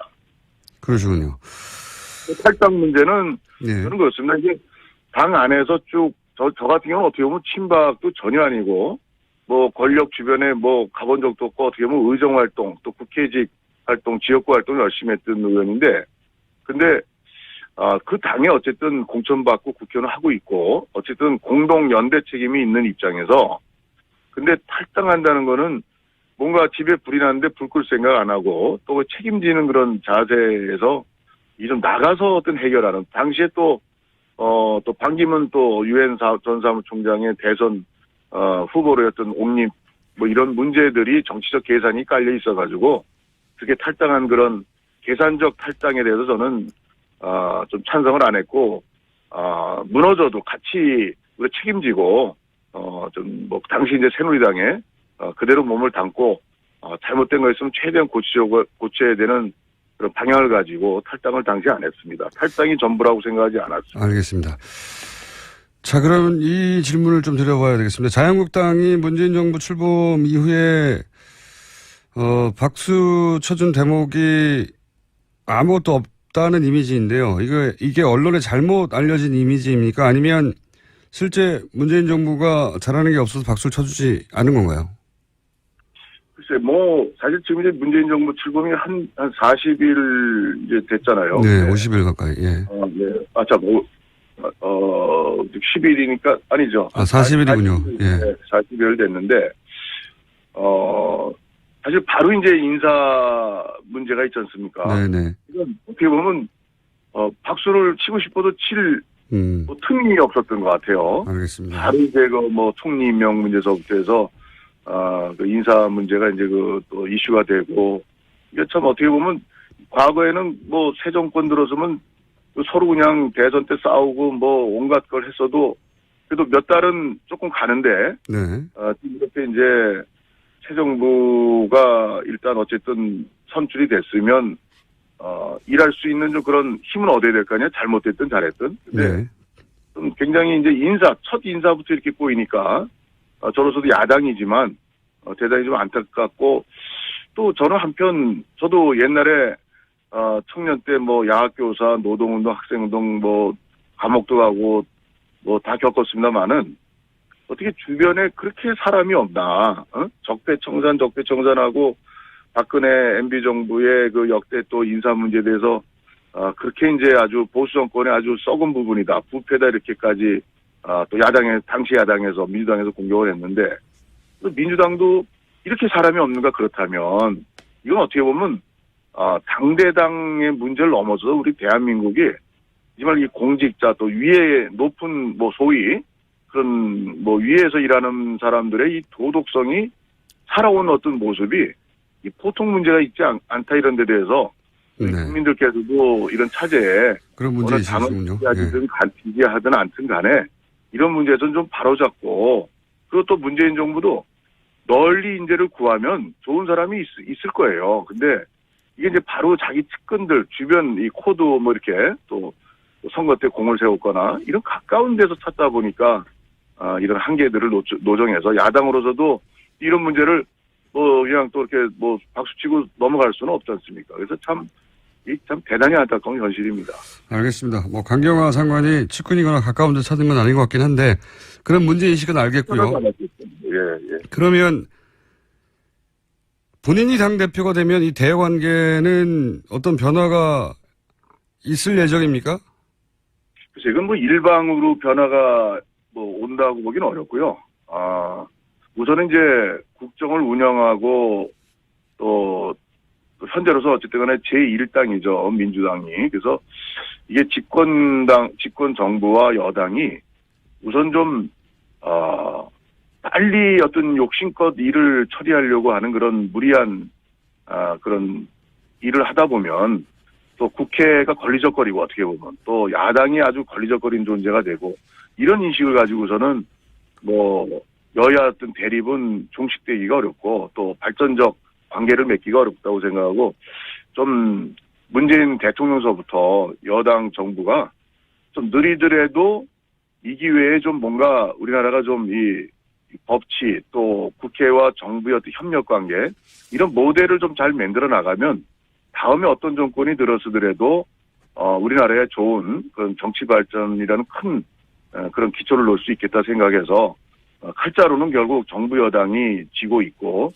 또 그것이 합리적이고 또 야당이 아무리 때를 쓸래도 합리적이고 국민 지지를 받는다면 진정하게 그러면 야당을 이길 수가 있겠죠. 그렇지만 지금의 인사 문제라든가 또 이번에 뭐 추경도 사실은 불효불급한 거는 우리 야당이 반대한다면 국민들한테 돌팔매 맞죠. 그렇지만 뭐 공무원 수를 뭐 대폭 늘린다든가 그게 사실 일자리 늘리는 그런 거로 볼 수는 없는 거죠. 그래서 좀 예를 들어서 공무원도 1,500명 이게 아니라 뭐 249명이 필요하다. 원래 공무원 증원은 대단히 철저하게 따져서 원래 하는 겁니다. 근데 이걸 그냥 뭐 일자리 해가지고 공시생들 정말 그냥 이 지원만 왕창 늘려놓고서 거기에 희망 가는데 그 희망 성취하는 취업이 공무원으로 되는 사람이 얼마나 있겠습니까? 그래서 좀 이런 정책들을 좀 합리적으로 좀 야당하고 좀 통과되고 또 함께 할 수 있는 걸 미리 예상해서 좀 거기에서 조금 더 나가든가 해야지 일방 추진을 하면은 야당이 제가 당대표가 된들 또 협치를 또 저도 하고 싶어도 알겠습니다. 쉽지 않은 그런 상황들을 여당이 또 집권 정부가 잘 풀어야 된다고 생각합니다. 알겠습니다. 주로 이제 청와대와 여당의 잘못을 지적하셨고요. 예, 그쪽이 책임이라고 말씀하셨는데 한 가지만 더 여쭤보자면 그러면 네. 자유한국당은 이 여야 대치 국면에서 잘못이 없습니까? 글쎄, 힘없는 또 약한, 소수의 또, 지금 대선 참패로 상처 입은 많은 그런 이 후유증이 있는 당인데, 글쎄, 이것은 어떻게 보면, 힘 있는 정부와 여당이 또 새 정부가 좀 야당을 좀 같이 끌고 가는, 설득하고 이런 좀 부드러운 자세가 필요한데, 야당이 먼저 잘하자, 어떻게 하자 하고서 이런 인사 문제, 이런 난맥을, 지금 인사가 제일 중요하지 않습니까? 근데 이걸 그냥 연일 드러나는 이런 문제를 인사청문회라는 그런 국회의 절차 과정이 있는데, 여기에서는 또 물르게 또 그냥 위장전이 또 좋다 그러고 대충 넘어갔다가는 이건 또 글쎄 문재인 정부가 잘 되기를 소망하는 그런 또 국민들은 또 평가를 어떻게 할지 몰라도 또 우리 당을 또 지지하는 또 보수나 또 아니면 일반 국민의 상식에서 봐서는 또 야당이 또 그렇게 해서는 또 안 된다고 생각합니다. 언제 고칩니까? 그런 거. 그래서 좀 힘 있는 정부가 또 여당이 조금 좀 그게 야당의 잘못은 없는 건가요? 자유한국당에? 글쎄 저는 이제 한 40일 아직은 없다. 예. 40일인데 저희 잘못을 이렇게 보기에는 조금 좀 특별한 게 좀 없는 것 같습니다. 알겠습니다. 오늘 여기까지만 듣고요. 네. 경선이 막바지에 이르면 다시 한번 연결하겠습니다. 오늘 말씀 감사합니다. 예, 수고하세요. 감사합니다. 네. 지금까지 자유한국당 신상진 후보였습니다. 네, 안녕하세요. 네, 당대표 경선 때문에 고정 코너도 출연을 못하시는 역차별을 받고 계신데. 아유, 감사합니다. 그래도 이렇게 연결해 주셔서 고정 코너는 아니더라도. 네. 네. 다른 질문 전에 오늘 갑자기 어제 뉴스가 나와서 이영하 변호사 얘기가 나왔어요. 김명준 씨. 그래요? BBK. 예. BBK 김명준 씨가 전당대 하느라고 그 뉴스는 못 봤는데 무슨 일인가요? 본인을 만나러 온 사람 기획 입국을 제안한 사람은 이영하 변호사다라고 얘기를 했거든요. 김경준 씨가 그렇게 얘기를 했대요? 네네. 이현 의원님이 오래전부터 입을 여셨네요. 예, 네. 오래전부터 내가 아니고 이영하 변호사라고 주장하셨었습니까? 근데 드디어 이제 진실이 밝혀졌네요. 예. 당사자가 그런 말을 했죠, 처음으로. 그동안은 이현 의원님의 일방적인 주장. 그동안 제가 궁금한 제가 건 아니라고 그렇게 얘기를 했는데. 그러니까요. 한 가지가 궁금합니다. 네. 한 가지가. 왜 이현 의원에게 당시에 뒤집어 씌웠을까요? 제가 그때 좀 말씀드렸지만 친박들이 절 공천 안 주려고 한 그런 국면이었었잖아요. 그때 타이밍이. 예. 그리고 제가 말씀드렸을 때는 이제 친박 모 중진, 저를 공천 안 주려고 하시는 핵심 인물, 그분이 갑자기 전화하셔서 내일 검찰이 모종의 발표를 할 텐데 거기 반박하지 말고 그냥 가만히 있으라. 뒤집어 쓰라는 거 아닙니까? 그리고 그 다음날 검찰이 발표한 게 감옥에 김경준을 김경준을 이해운이 접촉했다. 예. 나는 그런 발표를 했었거든요. 제가 아니라고 나는 접촉한 적도 없고, 나는 감옥에 간 적도 없고, 난 미국에 간 적도 없고, 나는 만날 수도 없고, 김경준을 변호사도 아니기 때문에. 알겠습니다. 아무리 아니라고 항변해도 그때 그게 안 먹혔잖아요. 네. 당사자가 이제 오늘 드디어 이현 의원님 말씀처럼 네, 본인을 만나러 온 사람이 이영하 변호사라고 얘기를 했어요. 네. 이 얘기는 참 기가 막히네요. 네, 당대표가 대심위에 출연하셔서 다시 한번 얘기하게 하러. 공무원과 공공기관의 블라인드 채용제 실시 의지 밝혔습니다. 특별한 경우가 아니면 이력서에 학벌이나 출신지, 신체 조건 같은 차별적 요소를 기재하지 않도록 하겠다고 밝혔습니다. 이거 원래 10년 전부터 그렇게 하기로 돼 있었는데 그동안 안 한 거죠. 거꾸로 우리 보수가 그렇게 따르고 싶어하는 미국에서 사진, 신체 정보 요구하면 소송당해요. 심지어 우리 이력서에는 부모, 직업, 예. 학력까지 쓰라고 되어 있는 경우가 많습니다. 소송당할 내용들입니다. 이게 표준이 돼 있죠. 10년 전에 하자고 했는데 공기관도 안 따르고 있죠. 그래서 공기관부터 공무원부터 하겠다는 거고요. 다음 뉴스는요. 여야 간의 국회 정상화 논의했습니다. 하지만 합의점 찾지 못했습니다. 추경 정부조직법 심사가 밀리게 됐습니다. 다만 인사청문회는 열리게 되는데요. 어제 더불어민주당 우원식 원내대표가 이와 같은 소식을 전하다가 눈물을 흘렸습니다. 우 원내대표는 자유한국당이 정권교체를 인정하지 못하고 있다. 대선 불복이다. 국민의당도 섭섭하다. 이렇게 밝혔습니다. 이 이야기는 저희가 3부에서 우원식 원내대표를 직접 연결해서 어떤 의미인지 들어보겠습니다.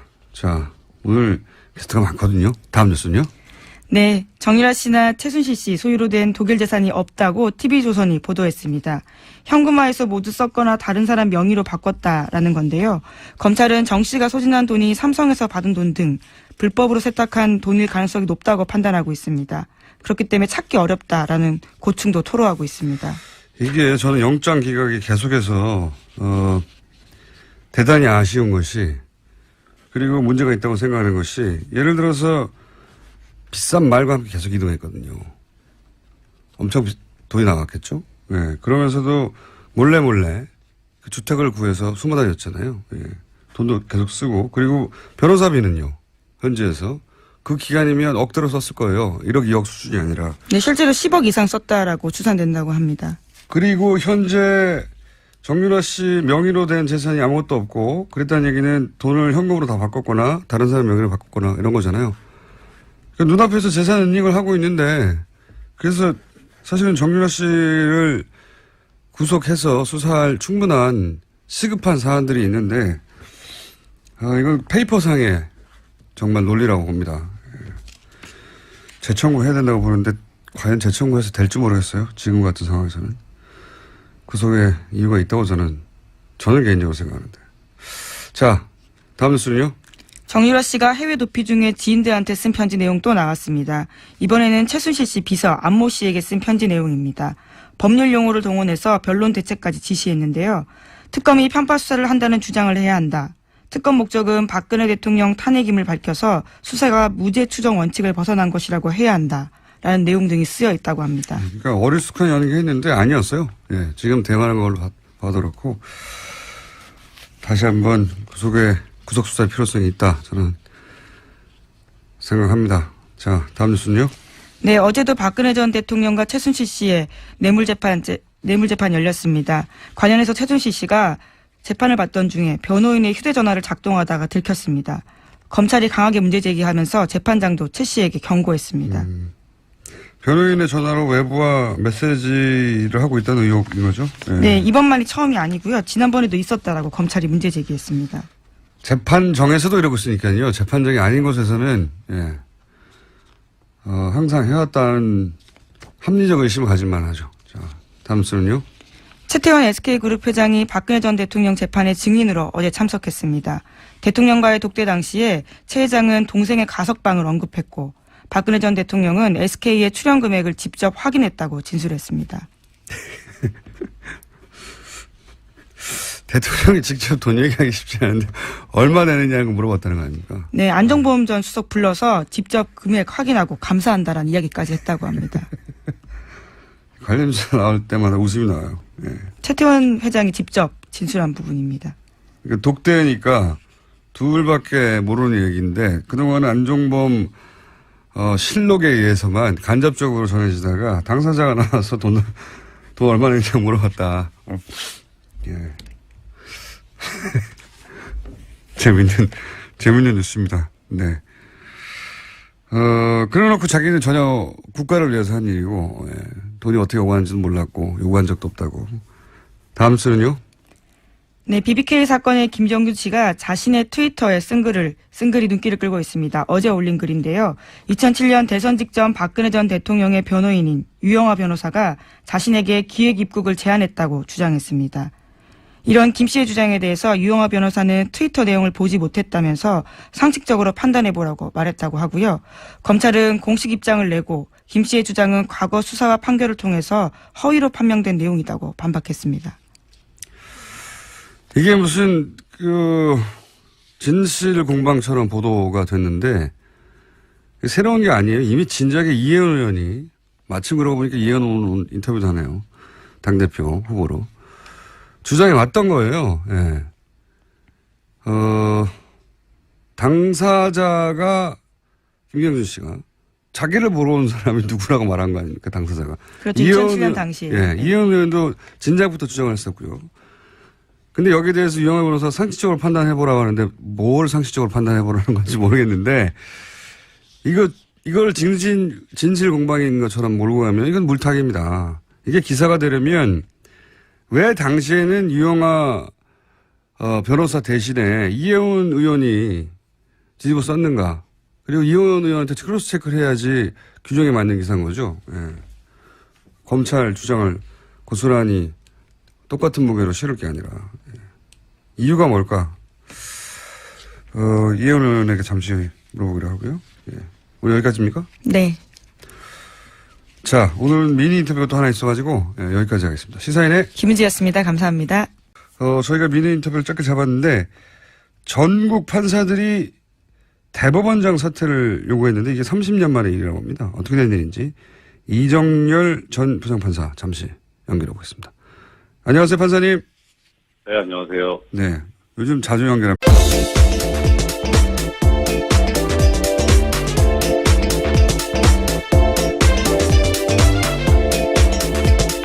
시사인의 김은지입니다. 자, 오늘도 뉴스를 달려볼까요? 한 주의 마무리입니다. 네, 문재인 대통령이 어제는 로이터 통신과 인터뷰를 했습니다. 한미가 합의한 사드 배치 일정의 구체적인 내용을 처음 공개했습니다. 문재인 대통령은 당선 이후 보고받은 바에 의하면 원래 금년 하반기까지 사드 발사대 1기를 야전 배치하고 나머지 5기는 내년에 배치하기로 스케줄이 합의됐다라고 밝혔습니다. 그 뒤에 말도 있지 않습니까? 예. 그러나 어떤 전유에서인지 알 수 없지만 탄핵 국면에 들어서고 난 이후에 이러한 절차들이 서둘러졌다라고 말했습니다. 이게 대통령발 단독이에요. 네, 그렇죠. 로이터 통신에게 단독 뉴스를 준 겁니다. 이게 굉장히 중요한 메시지인 것이 한미 동맹의 가장 중요한 매개체가 된다고 오랫동안 지난 정부에서 얘기해왔던 이 사드 배치 관련해서 대통령조차 어떻게 된 건지 모른다는 거죠. 예. 말이 안 되는 거죠. 가장 중요한 무기체계라고 하는데 대통령이 군 통수권자가 어떤 연유인지 알 수 없는 상황에서 원래 스케줄이 바뀌었다. 왜 바뀌었는지도, 어떻게 바뀌었는지도, 누가 바꿨는지도, 어떤 절차를 거쳐서 바뀌었는지 모른다. 조사하겠다는 얘기죠. 예. 저는 엄중 처벌해야 되는 사안이라고 봅니다.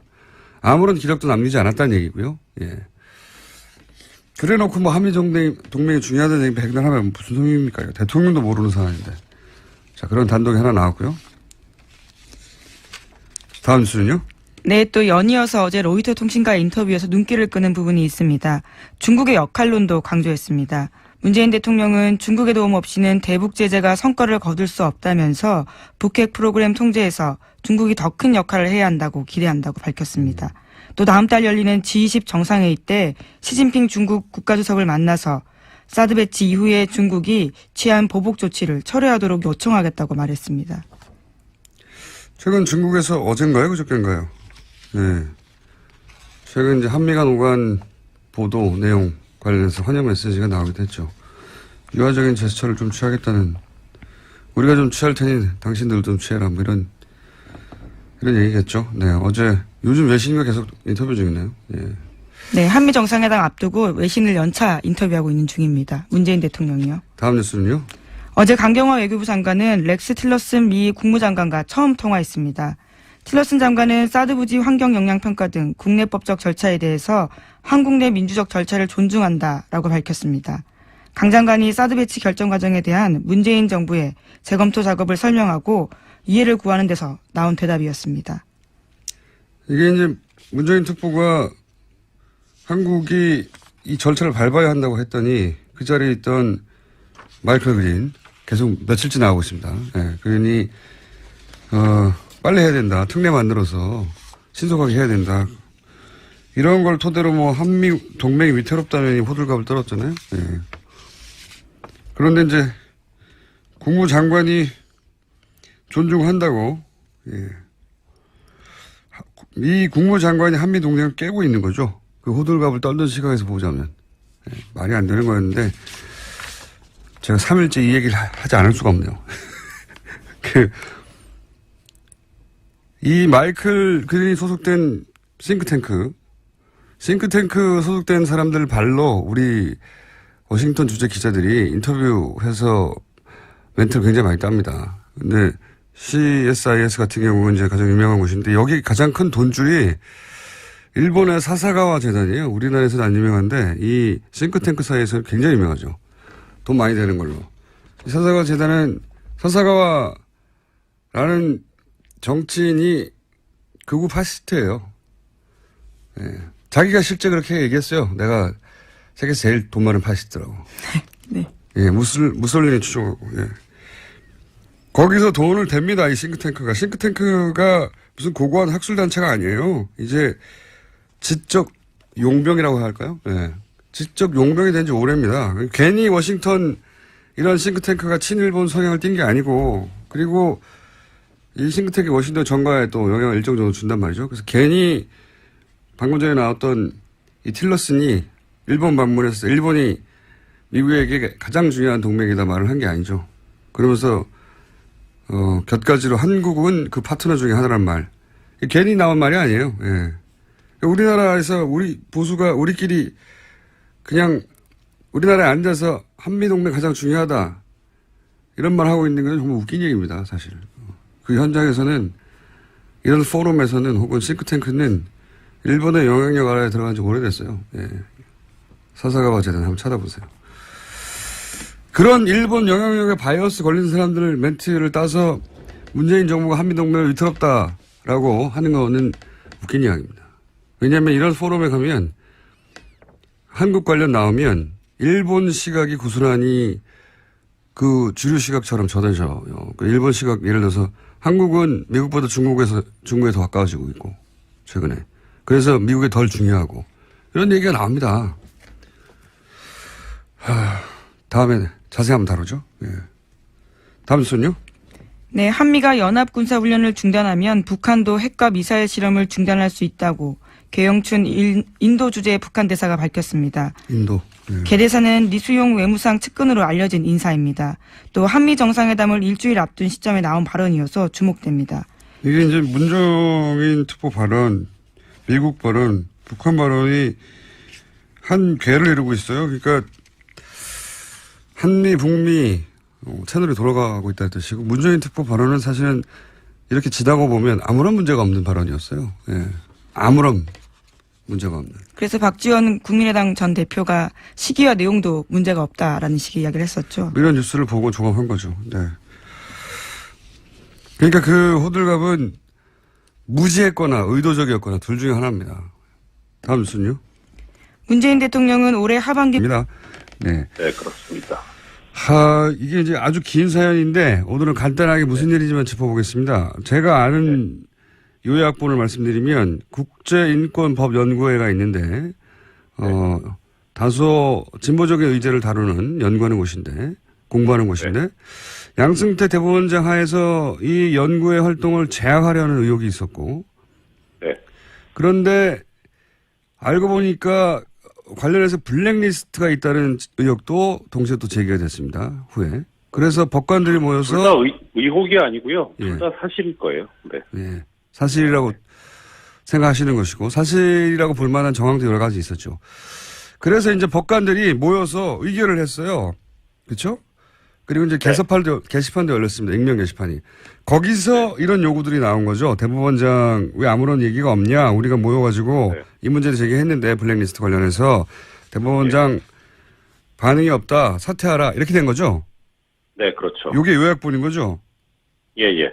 주로 어떤 이유로 그 판사들이 사퇴하라는 내용을 여기다가 이 게시판에 익명 게시판에 계속 올리고 있습니까? 일단 최초 두 가지 이유가 있는데 하나는 이 처음에 조사가 있었잖아요. 예. 네, 진상조사 보고서가 제출이 됐는데 블랙리스트에 아무 얘기가 관한 없었던 거예요. 블랙리스트도 그렇고 국제인권법 연구에 관련해서도 그렇고요. 거기에서 이제 일부 문제가 있다고 얘기를 했었어요. 예. 그러면은 전혀 문제가 없었다 그러면 뭐 사실 아무 상관이 없는데 일부 문제가 있었다고 하면 어느 정도는 대법원장이 얘기를 해줘야 되는데 아무 얘기를 안 했어요. 그리고 그다음 문제가 있었으면 징계위원회를 열었어야 되는데 징계위원회를 연 게 아니라 공직자윤리위원회라는 걸 열어가지고 약간 좀 무마하려고 하는 시도가 아니냐라는 그런 의문이 제기된 데다가 이 공직자윤리위원회 위원장이 또 사퇴를 해버리면서 결국은 지금 공전 상태거든요. 아무것도 안 이루어지고 있는 거예요. 이게 이제 하나의 이유고 또 하나는 이 아까 말씀하신 익명 게시판이 열린 다음에 초기에 올라온 글이 그 익명 게시판이 열리게 된 취지는 이게 원래는 실명제인데 실명으로 하면 대법원이나 법원행정처 쪽에 비판적인 의견을 제대로 못 실을 것 아니냐. 그래서 익명으로 하자 해서 열어놨던 거를 오히려 이렇게 거꾸로 돼가지고 이 전국 법관대표회의를 비판하는 내용이 올라온 거예요. 아하. 그러니까 판사들이 보기에는 이거는 이 대표성에 흠집을 내려고 하는 행정처 쪽의 음모가 아니냐. 그러니까 오히려 역풍이 불어버린 거죠. 아하. 익명 게시판을 열어서 이런 전국 법관 대표 회의에서 의결됐던 내용이나 이런 내용에 대해서 비판하는 내용이 올라오자 거꾸로 이제 법관들이 화가 나서 이 익명 게시판을 열었던 이유가 결국은 이 판사들의 요구를 이런 식으로 뒤에서 비판하려고 했던 거냐라고 거꾸로 물러가라 이런 얘기가 된 거고요. 네. 예, 그리고 게다가 또 하나 있는 게 지금 사실 이게 이야기하기 조심스러운 건데 익명 게시판이기도 하고 내부 게시판이잖아요. 네. 그러니까 외부에서는 사실 알 수가 없는 건데 법관 아니면 이게 거의 이게 거의 실시간으로 지금 보도가 되고 있거든요. 누군가가 전달한다는 얘기네요. 네. 예, 그리고 게다가 지금 요새 올라오는 글들이 뭐 저는 언론 보도를 보고 알긴 했는데 이게 너무 수준이 낮다는 거예요. 그래서 이게 정말 법관이 쓰고 있는 게 맞냐. 그러니까 오히려 이게 정말 아니 뭐 법관들도 게시판에 가면 네티즌이죠. 뭐 그렇긴 한데 이게 법관 수준의 글이 아니라는 거예요. 그래서 오히려 일부 법관들의 아이디가 도용당하고 있는 건 아니냐. 뭐 그런 얘기까지 하고 있더라고요. 네, 그 정도다. 네. 네. 그래서 대법원장 물러가라는 얘기가 나왔다. 이 사안은 저희가 따로 한번 왜냐하면 지금 현재 막 벌어진 일이고 진행 중인 일이라 오늘은 여기까지만 할 텐데요. 마지막으로 한 가지만 더 여쭤보자면 어떤 일이 벌어졌는가 하는 정도만 지금 체크하는 건데 어차피 임기가 석 달밖에 안 남았는데 대법원장이 굳이 퇴진을 요구하는 이유는 뭔가요? 간단하게 정리해 주십시오. 판사들 성향이죠. 판사들은 법률가거든요. 법률가 중에 법률가이기 때문에 임기가 하루가 남아도 아닌 건 아닌 거예요. 무슨 말씀인지 알겠습니다. 오늘 여기까지 듣겠습니다. 감사합니다. 네, 고맙습니다. 지금까지 이정렬 전 부장판사였습니다.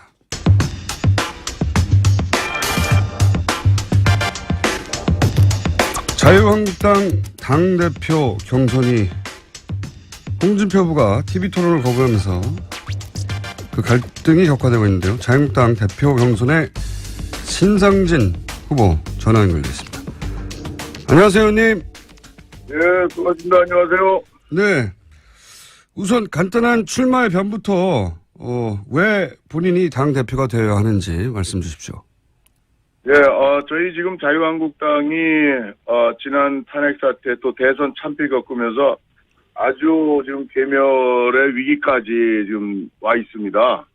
그래서 국민들로부터 이게 등을 돌렸고 국민들께서 그리고 이것이 이제 쓰러지는 우리 한국당을 좀 건전한 보수로 이기 위해 정말 리모델링하고 다시 세워야 되겠다는 그런 그 취지에서 제가 출마를 했습니다.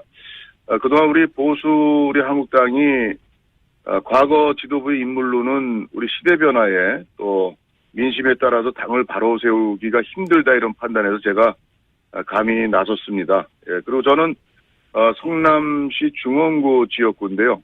저희 지역구에 아주 서민들이 많이 사시는 동네인데 저같이 이제 그런 동네에서 4선까지 하고 또 우리 당이 어려울 때 그냥 책임 없이 가만히 있는 것보단 이 국민의 눈높이에 맞는 정치를 우리 자유한국당이 제대로 수용하고 제대로 맞추어서 잘 좀 우리 보수의 정말 이 건전화 이렇게 바로 세우고자 제가 이렇게 출마하게 됐습니다. 알겠습니다. 사선이시긴 한데 이제 대선 후보였던 홍준표 전 지사나 당 지도부를 영입했던 원유철 의원에 비해서 이제 상대적으로知名도가 낮은 건 사실인데요. 먼저 네.知名도가 훨씬 높은 홍준표 후보는 왜 대표가 되면 안 되는 겁니까? 그분은 어떻게 보면 지난 2011년도에도 당대표를 하다가 네. 7개월 만에 이제 하차를 했습니다. 당시에 그 디도스 사건 처리 네네. 과정에 이제 당 지도부 또 최고위원들하고 뜻이 안 맞아서